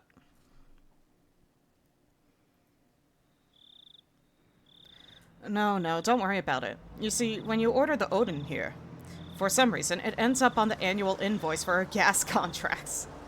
So don't be shy and have another drink. The man, red-faced, waved his hand to say that he'd had enough and disappeared into the brilliant neon lights in front of the station. Kuma-chan, you should be taking notes. the most modest people are the ones who live the longest. Was all that true? Well, I don't know about that. Whether or not it's true, I think there's meaning in hearing something that sounds so plausible. Would something like that be a motive to go for the mayor? Kuma-chan, here's what I always say. The motive only has to be enough for the person in question. You need to think about how different people value different things. Hey, bartender, give me another mug. Though we have been suppressing the information, Tomitake and Takano's deaths were already known throughout Hinamizawa. All of the rumors pointed to them having incurred the wrath of All of the rumors pointed to them having incurred the wrath of Oyashiro-sama for setting foot in the Forbidden Temple, the storehouse for ritual implements. According to the rumors, there were 2 other people who went in there with them. Shion Tsunezaki and Keiichi Maibara. People were whispering in the shadows that those 2 would be cursed by Oyashiro-sama as well. I mean, okay, so I guess, I guess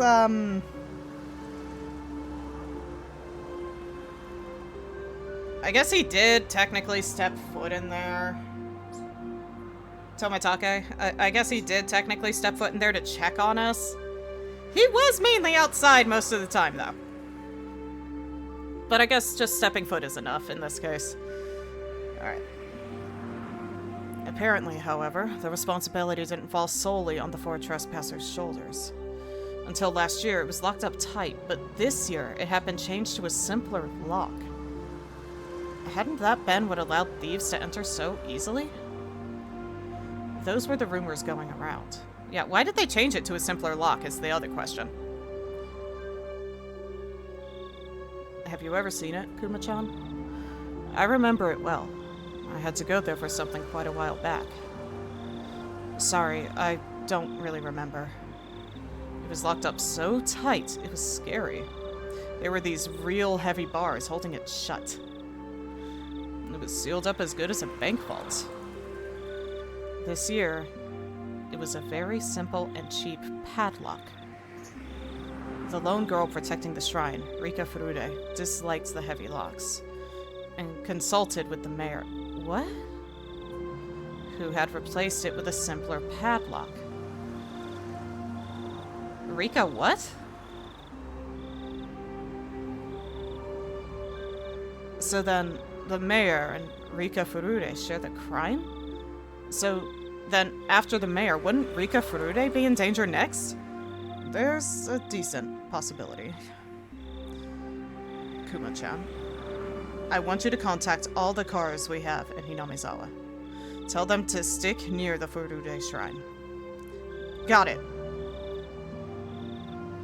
At least we know she'll be under protection, but usually in these stories, police protection don't mean much. Just have to hope that this time it will be. Oh, God. Rika. Oh, God damn it. Saving for chapter 9. Okay, if this is anything like chapter 1, it's gonna have 12 segments. So let's see, we got, if that's the case again, then we got 3 more chapters left, which is insane to think about.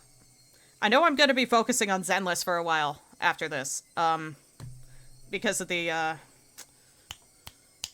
whatchamacallit, streamer incentive event going on. There's gonna be quite a lot more Zenless, sorry to people who don't like it, but I don't know. I still want to try it.